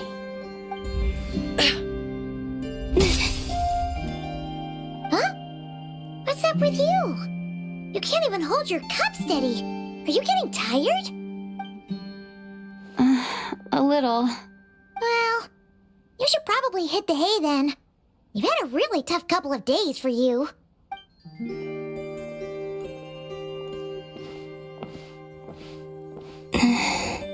You truly have.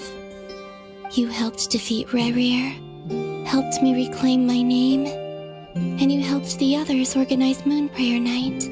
Wherever you are right now, I'm sure you're still fighting against the injustices of fate. This is all I can leave for them. However, I wish I could stay here, but it's time for me to go.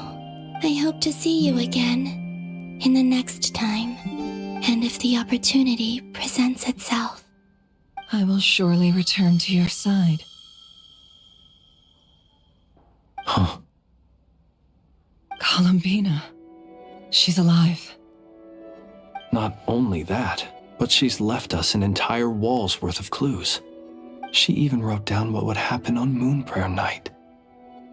It's just a shame we found it too late. I am here. Time in this place flows backwards. I am constantly moving forward. It sounds like she's found a way to influence the past using Kuvaki, but her future is our past. So, these words have been here ever since we defeated the Ray Hero Solnari. We just never discovered them. Which came first, the chicken or the egg? Do you ever mull over questions like that? Only when I'm in a good mood, and at leisure. Well, I never do. Everything that has happened already belongs to the realm of fact. As a business person, and especially an intel broker, what I do is extrapolate from those facts to try and read the future. An admirable philosophy. It's a means of survival. Let's go. We have a wall's worth of clues to share with the others.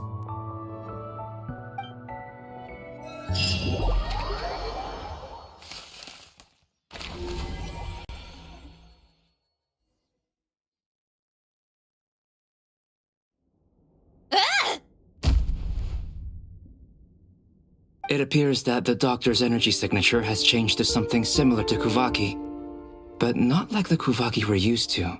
Nod-Krai's Kuvaki devices will only have a limited effect on it. I can see why you've chosen to place your hopes in alchemy instead. Also, I must say these books are rather profound. My subordinates just shipped them in from Fontaine. Some of them are from the Narcissenkreuz Ordo. Some are incident reports from Petrichor, and then there's a few test reports for these junk machines. Additionally, after some further scanning, I've discovered something extremely annoying. What's that? Teyvat's skies contain multiple moons.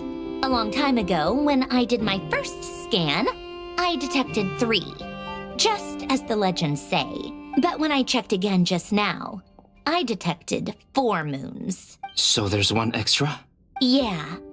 Originally, I thought that if I could still find 3 moons, that would at least mean Columbina's still alive. But then it occurred to me that apart from the frost moon, Teyvat's moons are just husks.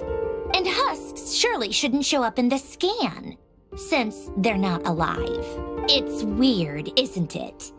If we can't even distinguish between a dead and a living moon, how are we supposed to know whether a moon goddess is still alive? Or does this mean that the moon marrows are equivalent to the moons themselves? It's certainly possible. In which case, the 4th moon you detected may be Dottore's artificial creation. So he wasn't bluffing.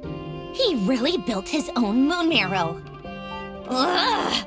I'm so mad right now! It's easy to get overwhelmed when you have too much on your plate. Maybe you need to relax.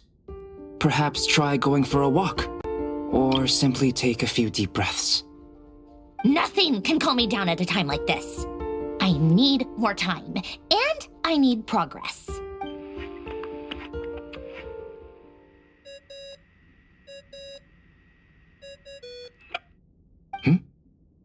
It's Mr. Flynn's. I really hate that ringing tone. Ugh.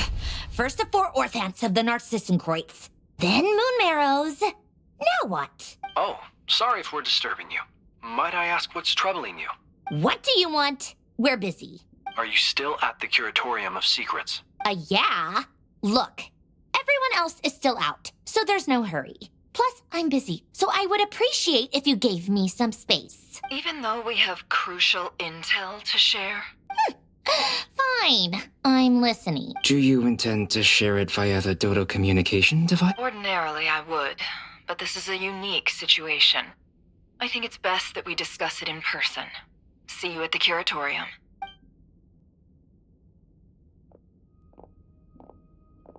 All right then. So, what's the situation? The rest of the team is still out working on their missions and evacuations, but we've decided to fill you in on the most crucial information first. Sandrone, you were right. Columbina is most likely still alive. That's the best news we've received in a while, by a long way.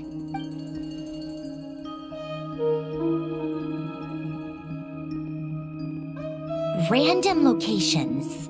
Appearing in reverse order? Are you serious? So not dying isn't enough for the moon goddess, huh? She has to show off too. Anyway, does this mean we can deduce her condition from the moon marrows? Miss Sandrone, there's nothing wrong with simply admitting that you're happy to hear the good news. I'm not. And she's the least of our problems. We're facing a huge crisis. If she can't control the flow of time in there, she's just gonna keep moving backwards. Different points in time won't intersect, and she'll never find a way out. Let's say life begins with a drop of water. When did time begin? The moment this planet came into being? No, that's not right. Her final destination would be the moment at which the space she is in was created. But it doesn't seem like we can influence that space from the outside world. So how can we help her? Also, if she's alive, Rerir and Thalindis might be too. But as far as we know, neither of them have come back out. That space may not have an exit at all. I'm afraid I must concur with Miss Nefer in this. Can't exactly argue with that. Let's leave it there for now. I've taken notes on everything you said. Will it help with your research? I doubt it's gonna help with breaking Dottore's energy fields. But who knows when it might come in handy. Better to have it all written down than try to remember everything when I need it. All right, I need to get back to my research. Mr. Albedo has made a lot of suggestions that will require my undivided attention. Sure, I'll stay here. I have things to work on.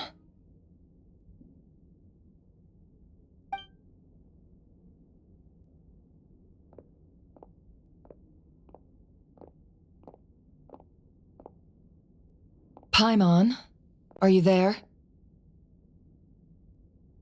Oh, right. She went with Varka to Natlan, didn't she? Good thing we've moved her and the Traveler's luggage in here. Speaking of the Traveler, where could they be? There's a note from Paimon. Paimon here. Not in at the moment, but if anyone needs to borrow her stuff or the Traveler's, go ahead and help yourself. Paimon won't be mad.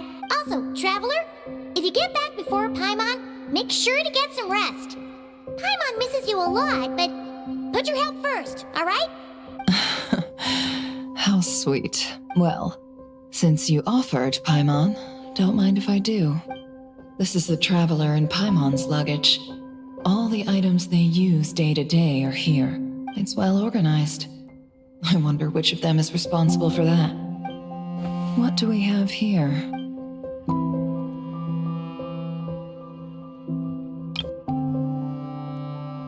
The camera captured a special moment that can only occur between people who are close to one another.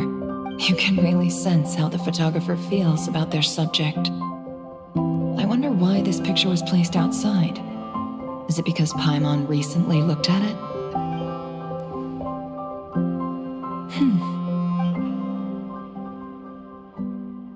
This must belong to the Traveler.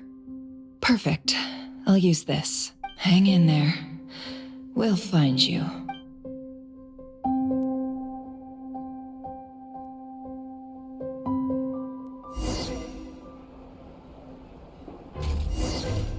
Polonia. Search keyword world formula and bring me all relevant books.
Let's see. This one is Ontonki's sermon dictation concerning the apocalypse. I believe that the correct term for this is Fortuna. This was an ancient Romorian technology, a wisdom unparalleled. I never imagined that Romorian ideas would be so similar to the diagram I have named, the World Formula.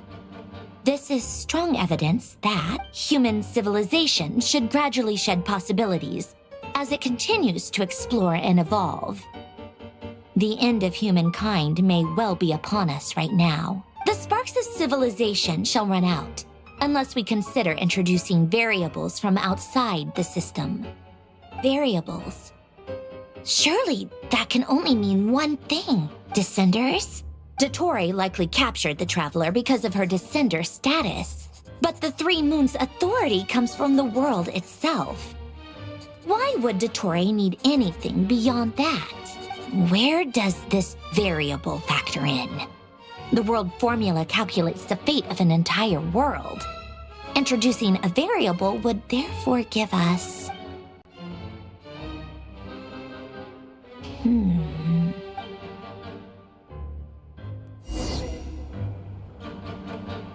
Polonia, search keyword pathway and bring me all relevant books.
Otonki's sermon dictation. Explications on the chemical marriage. These titles are pretty esoteric. Observe and compute the pathway displayed in the guidance diagram. Deconstructing and reversing its effects could generate potential ideas. So, it's one of Renee's draft lectures. Deconstructing the pathway. I suppose that could lead to a breakthrough.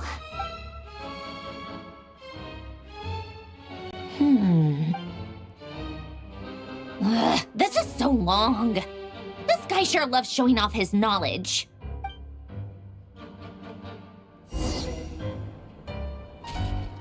Polonia, search keyword tree model and bring me all relevant books.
Most of the experimental devices proposed by the Lilia Crucis Ordo are built based on the simple and basic logical structure of a tree model. Lilia Crucis.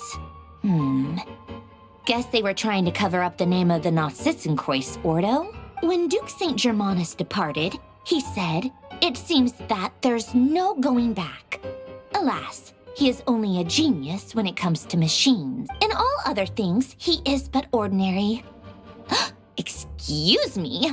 I'm sorry. That's just ridiculous. What kind of book is this? Great Detective Herlock, The Alchemist and the Clockwork Saint? Isn't this a novel? Come on. Still, the author swears that they knew Renee well. Whatever. I guess it's not beyond the realms of possibility that Renee would say nonsense like that on occasion. Memory, wishes, souls, and persona. Frankly, this sounds more like occultism, but if Albedo vouches for it, I suppose there must be some alchemical basis to these techniques. The way Alain Guillotin saw it, the world was comprised of machines. The universe needed machines, and thus his technologies were created. That's why I was born. Renee, his full name was Renee de Petrichor, if I recall correctly. Sounds like he and the town must be intricately connected. That place was also the source of most of our information regarding Remurian civilization. Seems like some of his projects were based on their technology. The cutting of souls and storing them in vessels. These seemingly unrelated techniques underpinned Renee's research. Assuming that the 4 orthants correspond to alchemical categories. The chemical marriage model? Alain would have scoffed at that. He never would have let those theories or parameters anywhere near his mathematical formulas.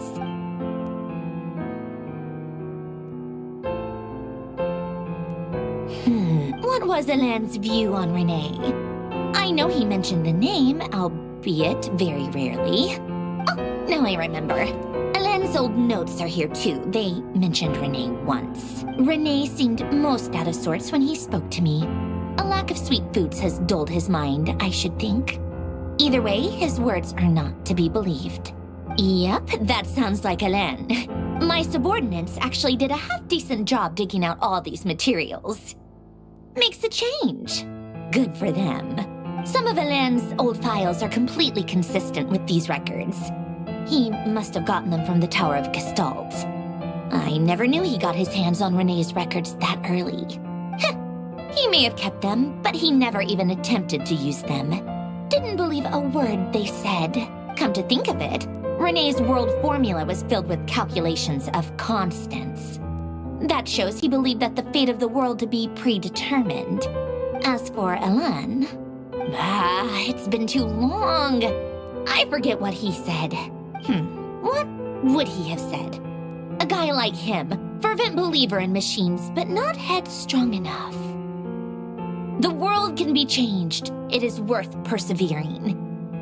Yes, that's how he used to think at least. He created that procedure to save this world. Yet the scale of the world's fate proved too enormous. The result was beyond his ability to calculate. He died having never seen the outcome. And there I was, left behind in the ashes of his dreams. Did you really never take a close look at Renee's research? Or did you read it but deem his philosophy incompatible with your model? The very thought of trying to incorporate his ideas probably made you feel sick to the stomach. Well, don't worry, because there's a whole new category of lunatic in town. Next to dottore, every other madman looks sane. You once asked me what I wished for. Should have asked him instead. He's the one pining for things you'd sooner die than witness.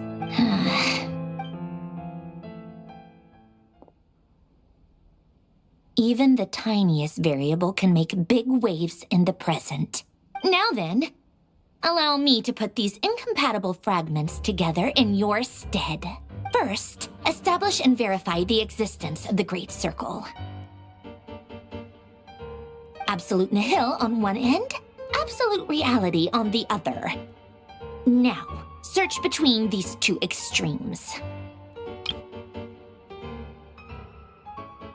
Then, the construction criteria.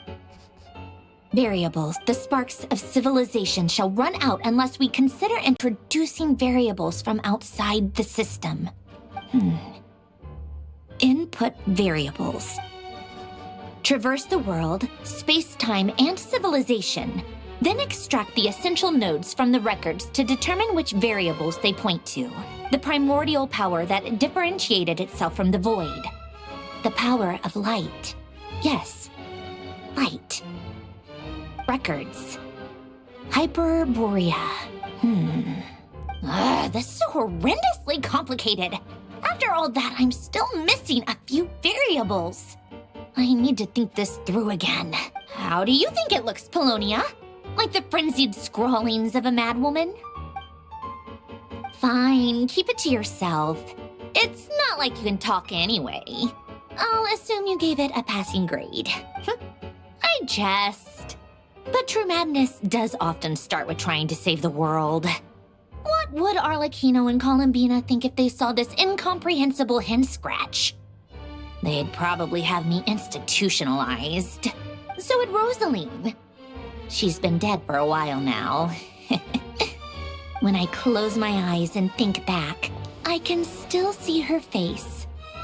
And that enormous dress she used to wear. Such a bizarre choice. What possessed her? Oh, and the clack-clack of those heels used to drive me insane. No one's asking me, obviously, but I hope you all know that I never wanted to save the world. I'm not crazy. I don't have delusional ambitions, and that's a clinical fact. The world needs a solution, but I don't need the world's validation. It's the world begging me for answers, not the other way around.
Oh, cookies to go with the tea.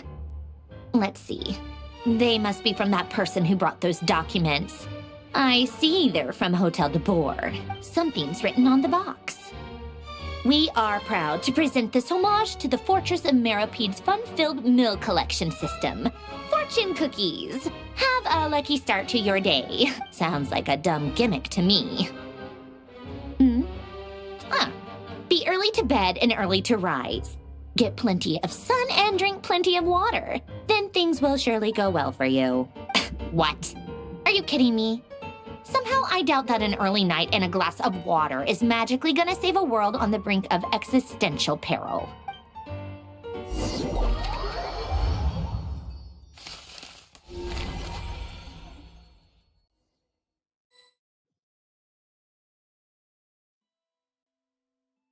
Lady Arlecchino, word has reached us that Lady Marionette's troops are all in position. They are ready to act as soon as the order is given. Excellent. The only thing is, they are fewer in number than we expected. It looks like many of them must have lost their lives at the hand of the monsters released by the Doctor. Can't be helped. Allow them to join our ranks and keep in contact. As you wish.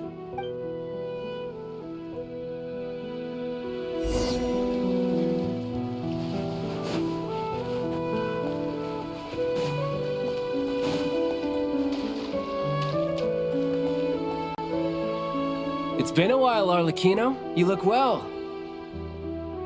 Did dottore really have to build his lab right on the sole path between Snezhnaya and Nod-Krai? Had to go on a huge detour to stay out of its line of sight. Sounds like an arduous journey. I assume you've brought word from Her Majesty? Of course, all part of the job. Firstly, the Tsaritsa has authorized Fatui Internal Affairs to review Dottore's case. They will reach a formal verdict on whether he has turned traitor and whether he poses a threat to Snezhnaya. While they're working on that, I've been ordered to come and receive the refugees from Nod-Krai. They are nearby. My team will escort you to them shortly. Great. Aside from that, Her Majesty has a message for you and Sandrone personally. Huh? Where is Sandrone? She stayed behind to work since I was making the trip anyway. It seemed sensible to have one person on standby at base while the other came out to meet you. All right, guess that's just how she rolls. In that case, tell her that the Tsaritsa's decree this time is pretty awesome sounding.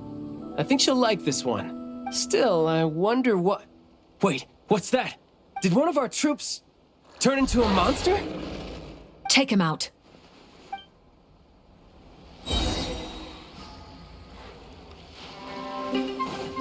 Transfixed! Tidal wave. Shouldn't let your guard down.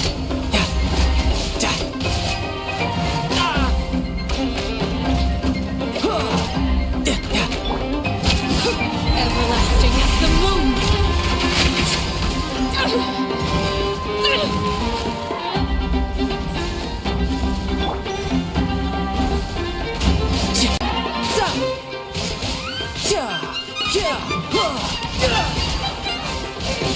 You've gotten stronger, Arlecchino. Nice.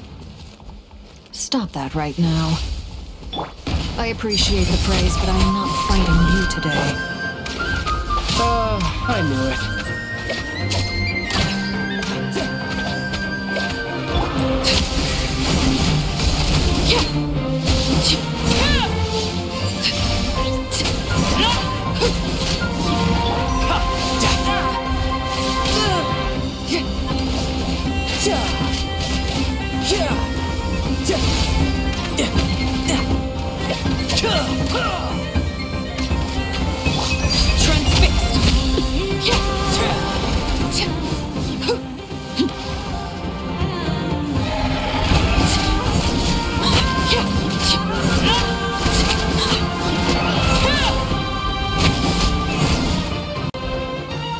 I can't believe it.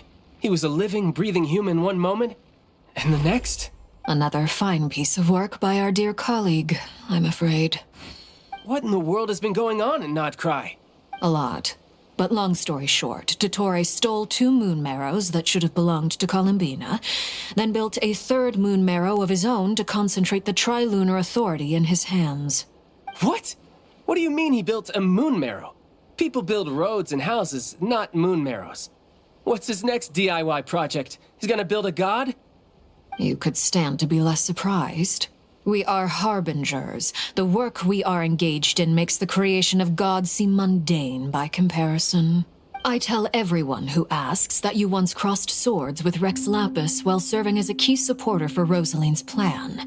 But right now, you're acting like a common adventurer. Thanks for speaking up for me. Those 2 really took me for a ride back then. Then again, surely no common adventurer would manage to get tangled up with them the way I did. That's gotta count in my favor, right? It almost sounds like you wish to repeat the experience. I might have to lower my opinion of you. No. I'll stop talking. Please, go on. Dottore is currently still experimenting with his newfound power in ways that continue to corrode the outside world. As for the human mutation, I believe this is simply a consequence of his experiments, and not a strategic move. That radiant beast was once a subordinate of Sandrone's. I suspect he was only allowed to live so that he could become an experimental subject. Also, those of us who fought dottore have been afflicted with a curse. As such, I cannot leave Nod-Krai. This is so much worse than I thought. No wonder Her Majesty's decree is so extreme. While these exceptional circumstances persist, the Harbingers are hereby authorized to use unilateral executive powers. Should dottore pose a threat, Arlecchino and Sandrone are permitted to eliminate him. My thanks to Her Majesty. I will pass these good tidings on to Sandrone. Her Majesty has also declared that she will refrain from launching an attack on the now evacuated Nod-Krai due to the presence of unretrieved research material. A wise decision. By the way, how's my old partner doing? I'm assuming they're with you? Partner? You mean the Traveler? I'm afraid I have bad news. She was captured after our failed assault on Dottore's lab. Her whereabouts are currently unknown. What? Why? Since when does dottore have a bone to pick with her? That is indeed the question. I'm not sure he does. He must have some other goal in mind. This won't do. I have to rescue her. You can't. We have no idea where the Traveler is. What am I supposed to do then? Stand here twiddling my thumbs? Sandrone is working on it. The best thing you can do right now is complete your mission. Fine. I guess I'll leave this to you then. One last thing. Tell the Rooster to get the message out to the gods and citizens of every nation in Teyvat. Beware.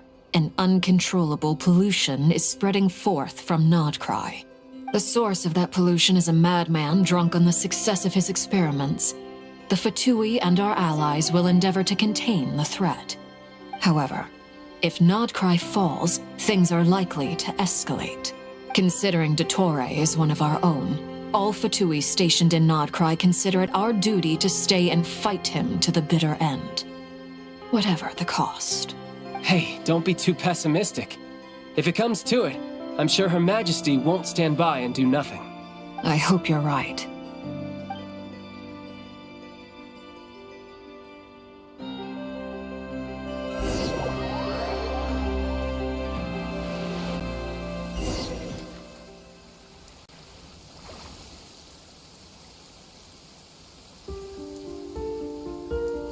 You're right on time. Thanks. Hey, do you think I'll get that gliding exam exemption?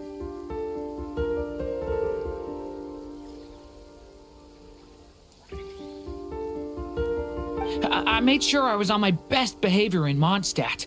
I landed well outside the city and walked in through the gates. I'll help you apply, don't worry. For now, let's see what we have here. What are the Doctor's energy fields even made from? The usual attract and repel principles that govern Kuvaki don't seem to apply to them. They are very mysterious, but ultimately, they appear to be comprised of energies from the three realms.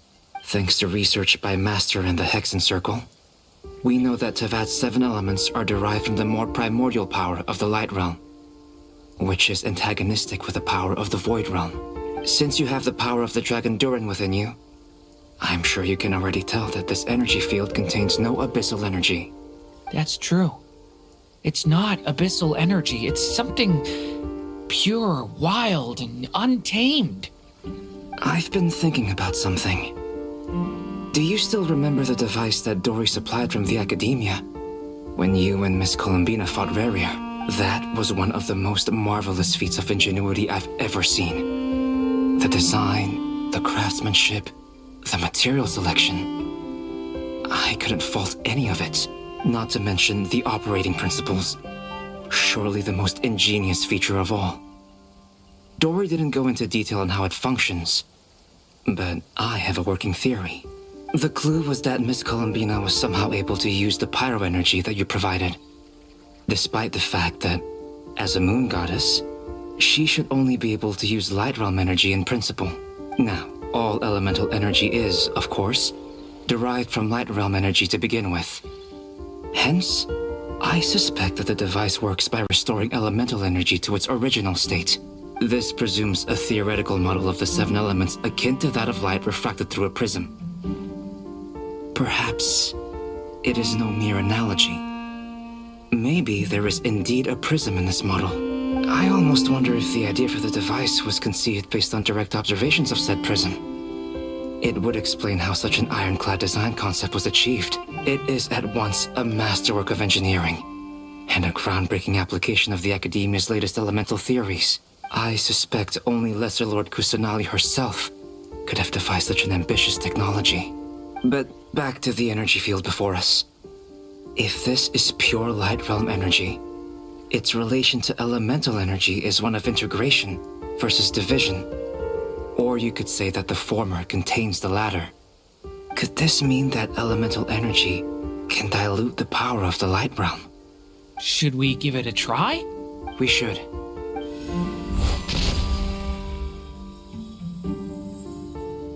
Ha!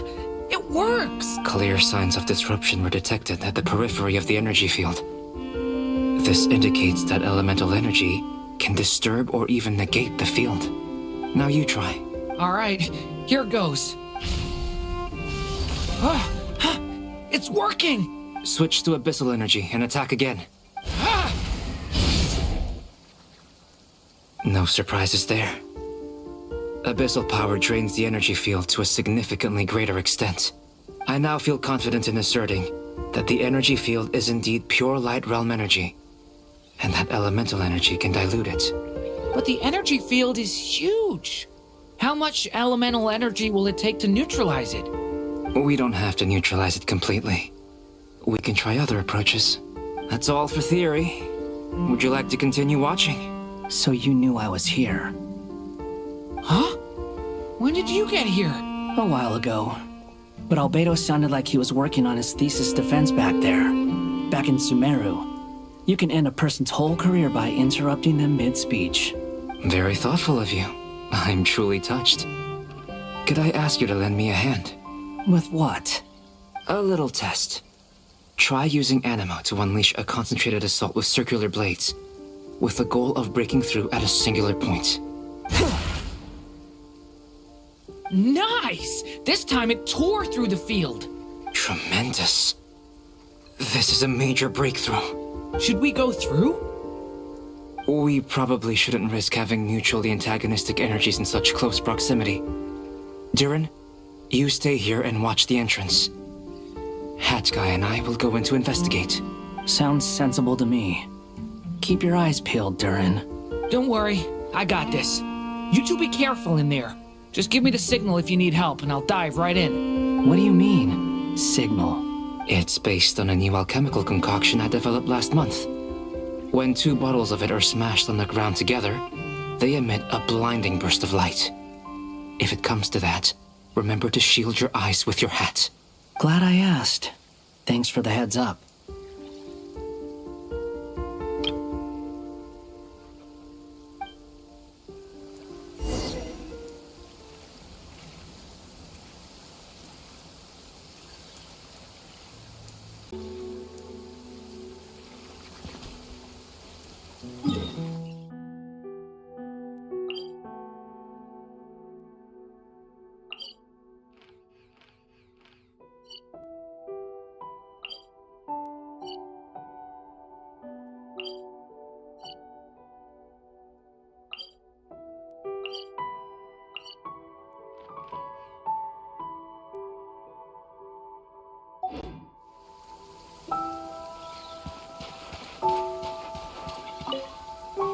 Like I thought. Beyond a certain distance, we can't see the opening where we came in.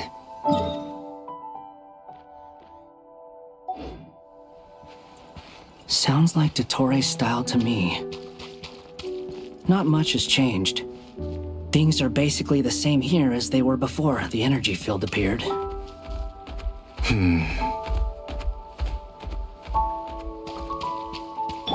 Behold! Huh.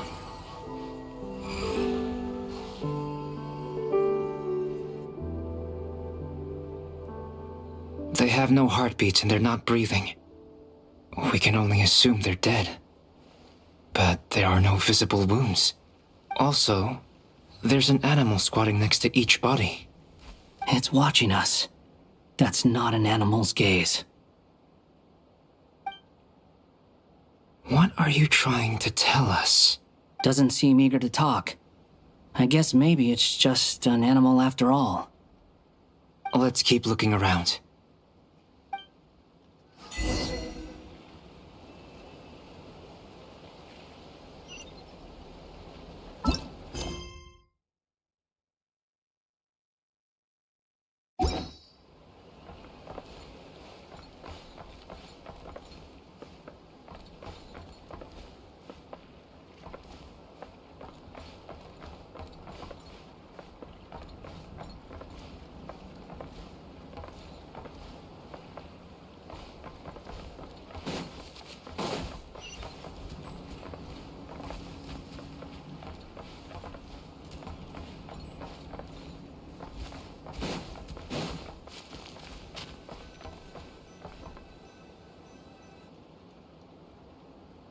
Same situation everywhere.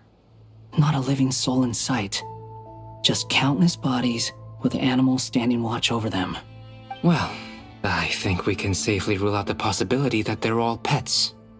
Is skirting around the topic your way of showing consideration for other people's feelings? Just being cautious. I don't doubt that you can handle the truth.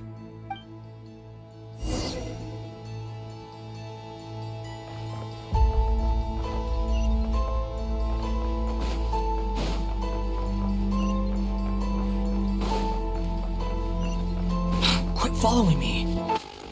Careful.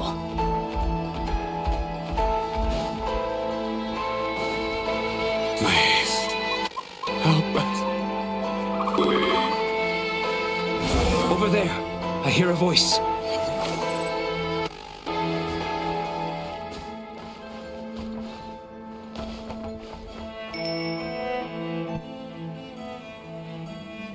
Please, help us. What happened here? I don't know. Suddenly, everyone collapsed. Then my line of sight got lower. I still have some of my senses left. I gotta get out of here.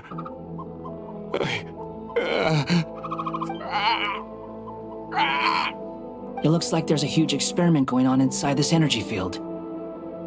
Maybe each energy field is its own giant experiment. Vile. He's swapping human minds with those of animals.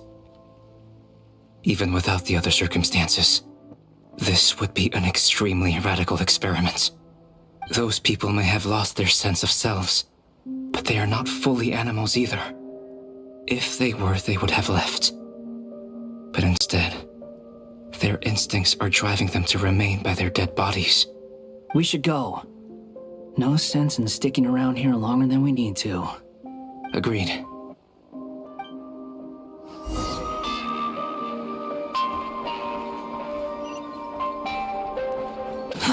Too slow. Behold!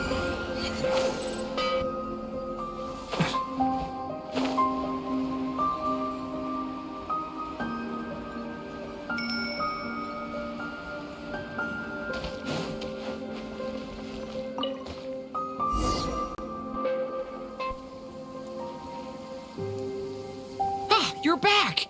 Everything okay? We saw some things that take a strong stomach. Otherwise, we're fine. We should share our findings with the others.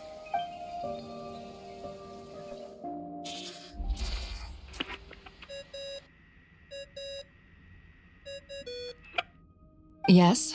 Who is it? Miss Nefer, it's me, Albedo. We found a way to break through the energy fields. With enough control, it's possible to tear them open using elemental energy. Also, we managed to take a look inside. Dottore is carrying out his cruel experiments on an immense scale. Any residents who have failed to evacuate in time will likely meet a grisly end. Sounds like he's living down to our expectations. Might I ask how things are proceeding on your end? I'm just about to get started. I'll be in touch once I have a result. Understood. Stay safe. I will.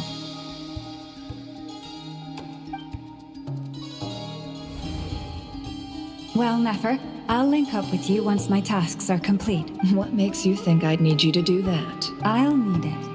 And considering the way you approach certain matters, I think you'll be better off with me present.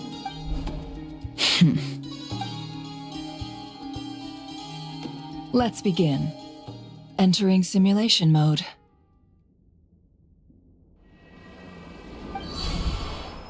A vast wasteland.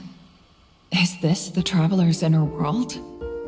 I was expecting something more vibrant, to be honest. Wait, someone's there. What are you looking at? In that case, I'll look at it with you. I want to know all about everything you've seen and experienced. Is there somewhere I should return to? Or should I stay here and be the hero everyone says I am? I don't dislike my current life. Roaming the land, fighting battles, accomplishing missions, earning a living. looking after Paimon. It's not so bad. I guess the only thing that's missing is that you're not here with me. This is the conscious layer, which contains a person's true feelings. It is filled with both longing and kindness. I suppose anyone who lives long enough ends up wishing for someone who can't be there. Maybe it's the only way we can feel truly alive. Time to delve a little deeper.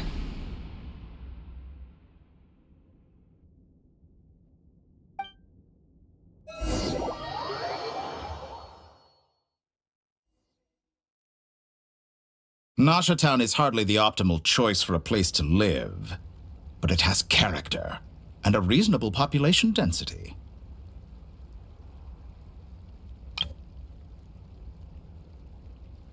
What are you trying to say? Oh, don't be nervous. I was just thinking where might make a good starting point for your journey. Perhaps I should send you further afield. Conria, perhaps. Conria ceased to exist long ago. Once again, you fail to understand the possibilities that the Tri-Lune creates. Anything that has existed in the past, I can now recreate. You simply do not wish to see that happen. That might be because you miss your sibling and fear getting answers that you are not ready to learn. But this is not for me to judge. If we are to collaborate, we need to maintain an amicable relationship. In a moment, you will be able to...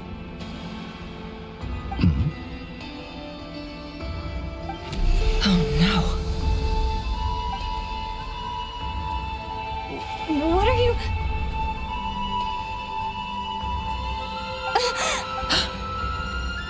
What are you gonna do? Don't move. Something unwanted has crept into... Oh? Gone as quickly as it came.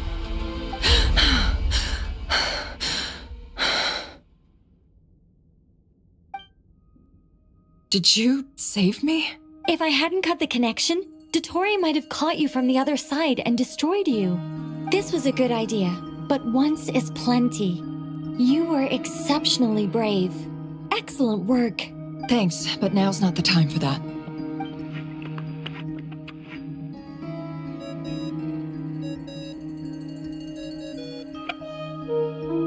Albedo speaking. I think I know where she is. What is this endless darkness? I can't see anything, even though my eyes are wide open. But why? What happened?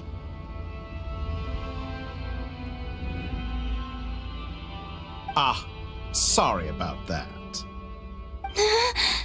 I take it you didn't notice. Just now, a friend of yours took a little peek into your mind. Could it be Nefer? How did she do it? Did she use something as a medium to connect to me? Do you think she's aware of your current circumstances? Oh dear. Have I stunned you into silence? I only wanted to slow down your time a little so I could stop your intruder in her tracks. It would have been nice to capture the spy. I must say, I'm finding the ability to adjust the flow of time rather intriguing. The moment you closed your eyes, time seemed to grow impossibly viscous, didn't it? A whole month passed before you opened your eyes again, but only for you. No one else was affected. I dare say this is something only a god can achieve. Point taken. You've proven once again that you have god-tier powers. Oh, you misunderstand. This wasn't about proving a point. I was testing things out. I find I learn best by doing, and I have to admit, time is not the easiest dimension to control. I only wanted to make you sleep for a short while, but it ended up lasting a whole month. Clearly some finesse is required to wield the authority over time as I wish.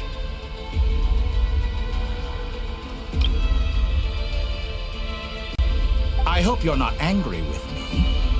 It was only a month's discrepancy, nothing too serious. Had I been off by a year, a decade, or even a century, that would have been quite a different story. You could have frozen me for millions of years. So much for collaboration. You aren't showing much sincerity. Millions of years? To what end? I wonder if you don't understand humans all that well. They are very pragmatic creatures who understand only that which they can perceive with their senses. If I had you sit here for a week, I imagine people might sympathize. But if I left you here for 100, 1,000, or 10,000 years, the sheer size of that number would cause it to lose all meaning to them. They would not have the capacity to comprehend your suffering, and thus they could not empathize. Unfortunately, while gods do exist in Teyvat, it is ordinary humans that account for most of the population. Their lifespans are so limited, their bodies so fragile. Did you ever really hope that they could begin to understand someone like you? Your long life and unique origins make you fundamentally different from them. How long will it be before they start to treat you like the alien you are? Before you are ostracized, outcast? Alien. Even I feel bad for you sometimes. This world has made you into a slave. So many times you have served its will, and not once have the powers that be ever thought to grant you the one simple thing you wish for. You have been treated most unfairly. I can change that. I will grant you special privileges and give you back the status you rightly deserve as a descender.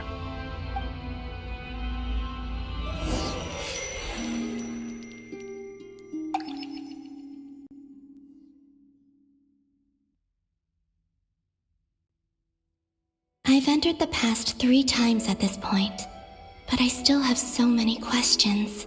For instance, beyond each point being further back in time than the last, what determines the specific locations at which I can make entry? So far, the common thread linking all 3 scenarios is that the Traveler has been present. But it's more than that. I know I sensed something familiar around her. What was it? I'll keep this question in mind as I carry on.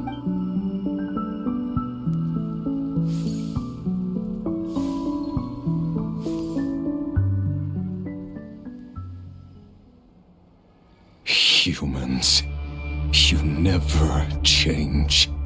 Always trying to use powers you neither comprehend nor control. This looks like Star Sand Shoal. Was this before Rerir regained his physical form? You've messed with the cannon again, huh? Sorry, but this round's not gonna go your way. The cannon. That's right. I was at Silvermoon Hall and I sensed an abnormal Kuvaki fluctuation coming from Nasha Town. And right after that, came an ominous power emanating from Star Sand Shoal.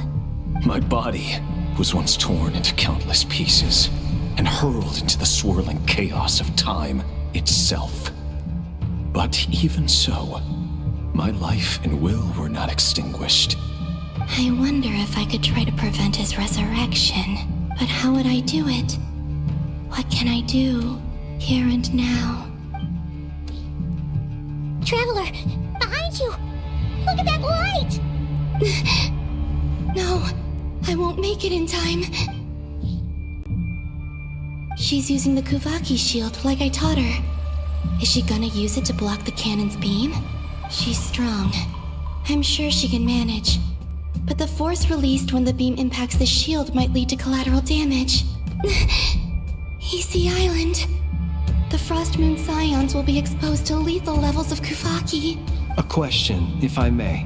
Kind Miss Columbina. When the cannon's Kuvaki beam was deflected earlier, I saw several bolts of energy streak toward Hisi Island, only to be blocked. Did you also have a hand in that? Maybe that really was me after all. Well, future me. But I don't know if I have enough power left. Siki sato pasa sax, niti ipotovtos. There's no time. Osestikos paratin tiranto risuiku. I have to make it. Oh, Frost Moon. Oh, great land. Oh, slumbering moonlight of Nod-Krai. If you can hear me, if you can sense my call, then please, heed me once more!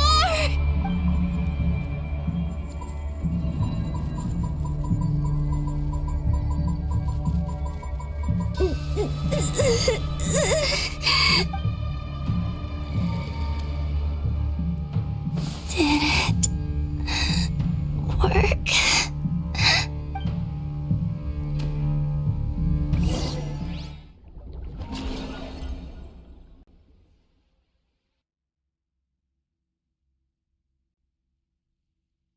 Hey, wake up. Hey, did you hear me? Columbina, I said wake up now! Oh, good morning, Sandrone. It's 3 in the afternoon, actually. And could you kindly not use my quarters as your personal nap room next time? But I feel so safe here. And your coffee, right? It's so bitter, but it smells lovely. It's like you were raised by wolves in a forest or something. What did you drink growing up? Grass tea? The Frost Moon Scions certainly led a more frugal existence than the Fatui. Then I'll bet you've never eaten one of these before. It smells delicious. That's because it's a Fontanian recipe. I had a little free time today, so I made a batch. Rosaline will be here shortly, but if you really can't wait, I guess you can go ahead and... Hey, at least let me finish before you start eating! Did the Frost Moon Scions not teach you basic table manners? Or did the rules not apply to you because you're the high and mighty moon goddess? These are so tasty. Of course they are. I made them. I was worried they might contain traces of machine oil. What? You know, there's something I've always wanted to ask you. Why did you leave your old home and join the Fatui? I mean, I'm sure their food was awful. But there's gotta be more to it than that. Well, life there didn't go quite how I imagined. What were you expecting? You're a god. Your followers are gonna make some demands of you, right? Surely you can just answer a few prayers here and there in return for the free food and drink. How bad can it be? Well, would you help other people just for free food and drink? The doctor told me that you were created by a great mechanic, Lord something Fisher. The Lord Artificer. Ugh. Some people can't keep their mouths shut. Oh, Lord Artificer. And didn't he have something to do with the, narcissist? Narcissenkreuz Ordo. Yes, that was it. Narcissenkreuz Ordo. So, would you try to fulfill their wishes? You must be joking. I wouldn't go even if they paid me. I don't even know them. Exactly. Well, I felt the same way. I did not know the people who made demands of me. What do you know? We're on the same page for once. In his later years, Alain did ask me if there was anything I wanted to do. If I had any wishes of my own. Well, I don't. And I'm not in any mood to fulfill someone else's either. Who's Alain? He was the... You know what? Never mind. You're not gonna remember. Anyway, the point I'm trying to make is, neither of us is the self-sacrificing type. Let me ask you this. What sort of place would you like to live in, if you could choose? A place where people don't ask me for things I cannot give them. Where they don't worship me, or fear me, but just want to chat with me like a normal person. I'd also like the freedom to come and go as I please. And ideally, it would be somewhere with the smell of coffee and snacks. Not to burst your bubble, but no such place exists in the world. Now, take your snacks and scram.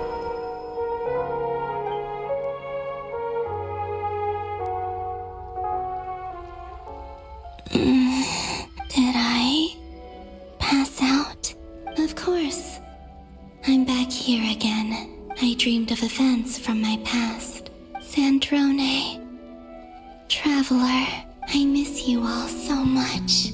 Back there. I guess I managed to harness all the Kuvaki energy on Hisi Island.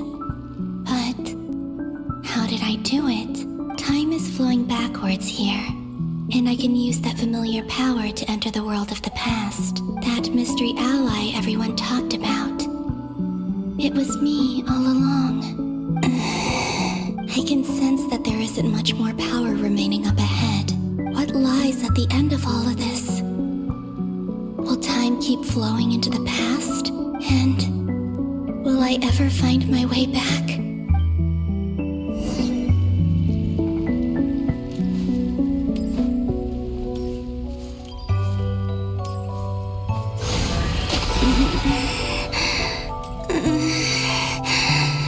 It's getting harder and harder to use my power.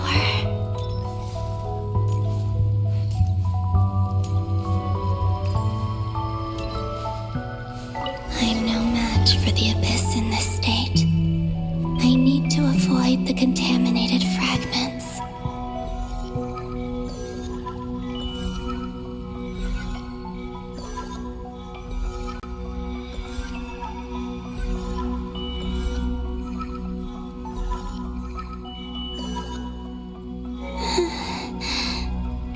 Time to go. I wonder where I'll find myself this time.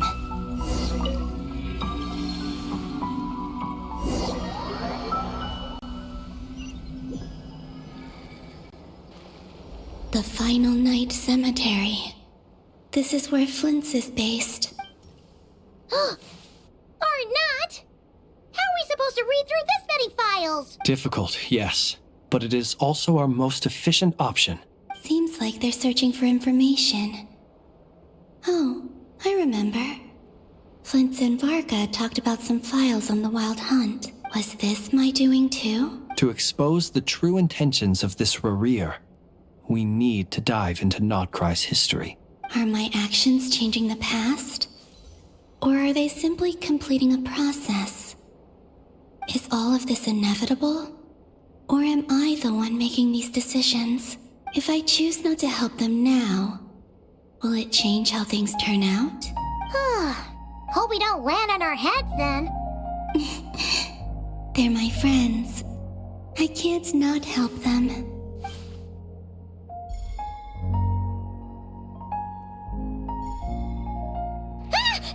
Ghost!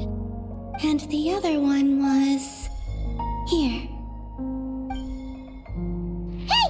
Another file's moving!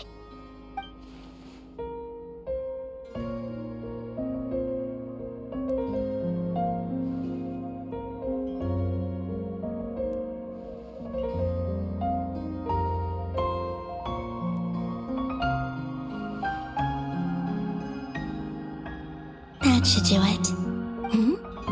Luanatar? You can sense my presence? Wait!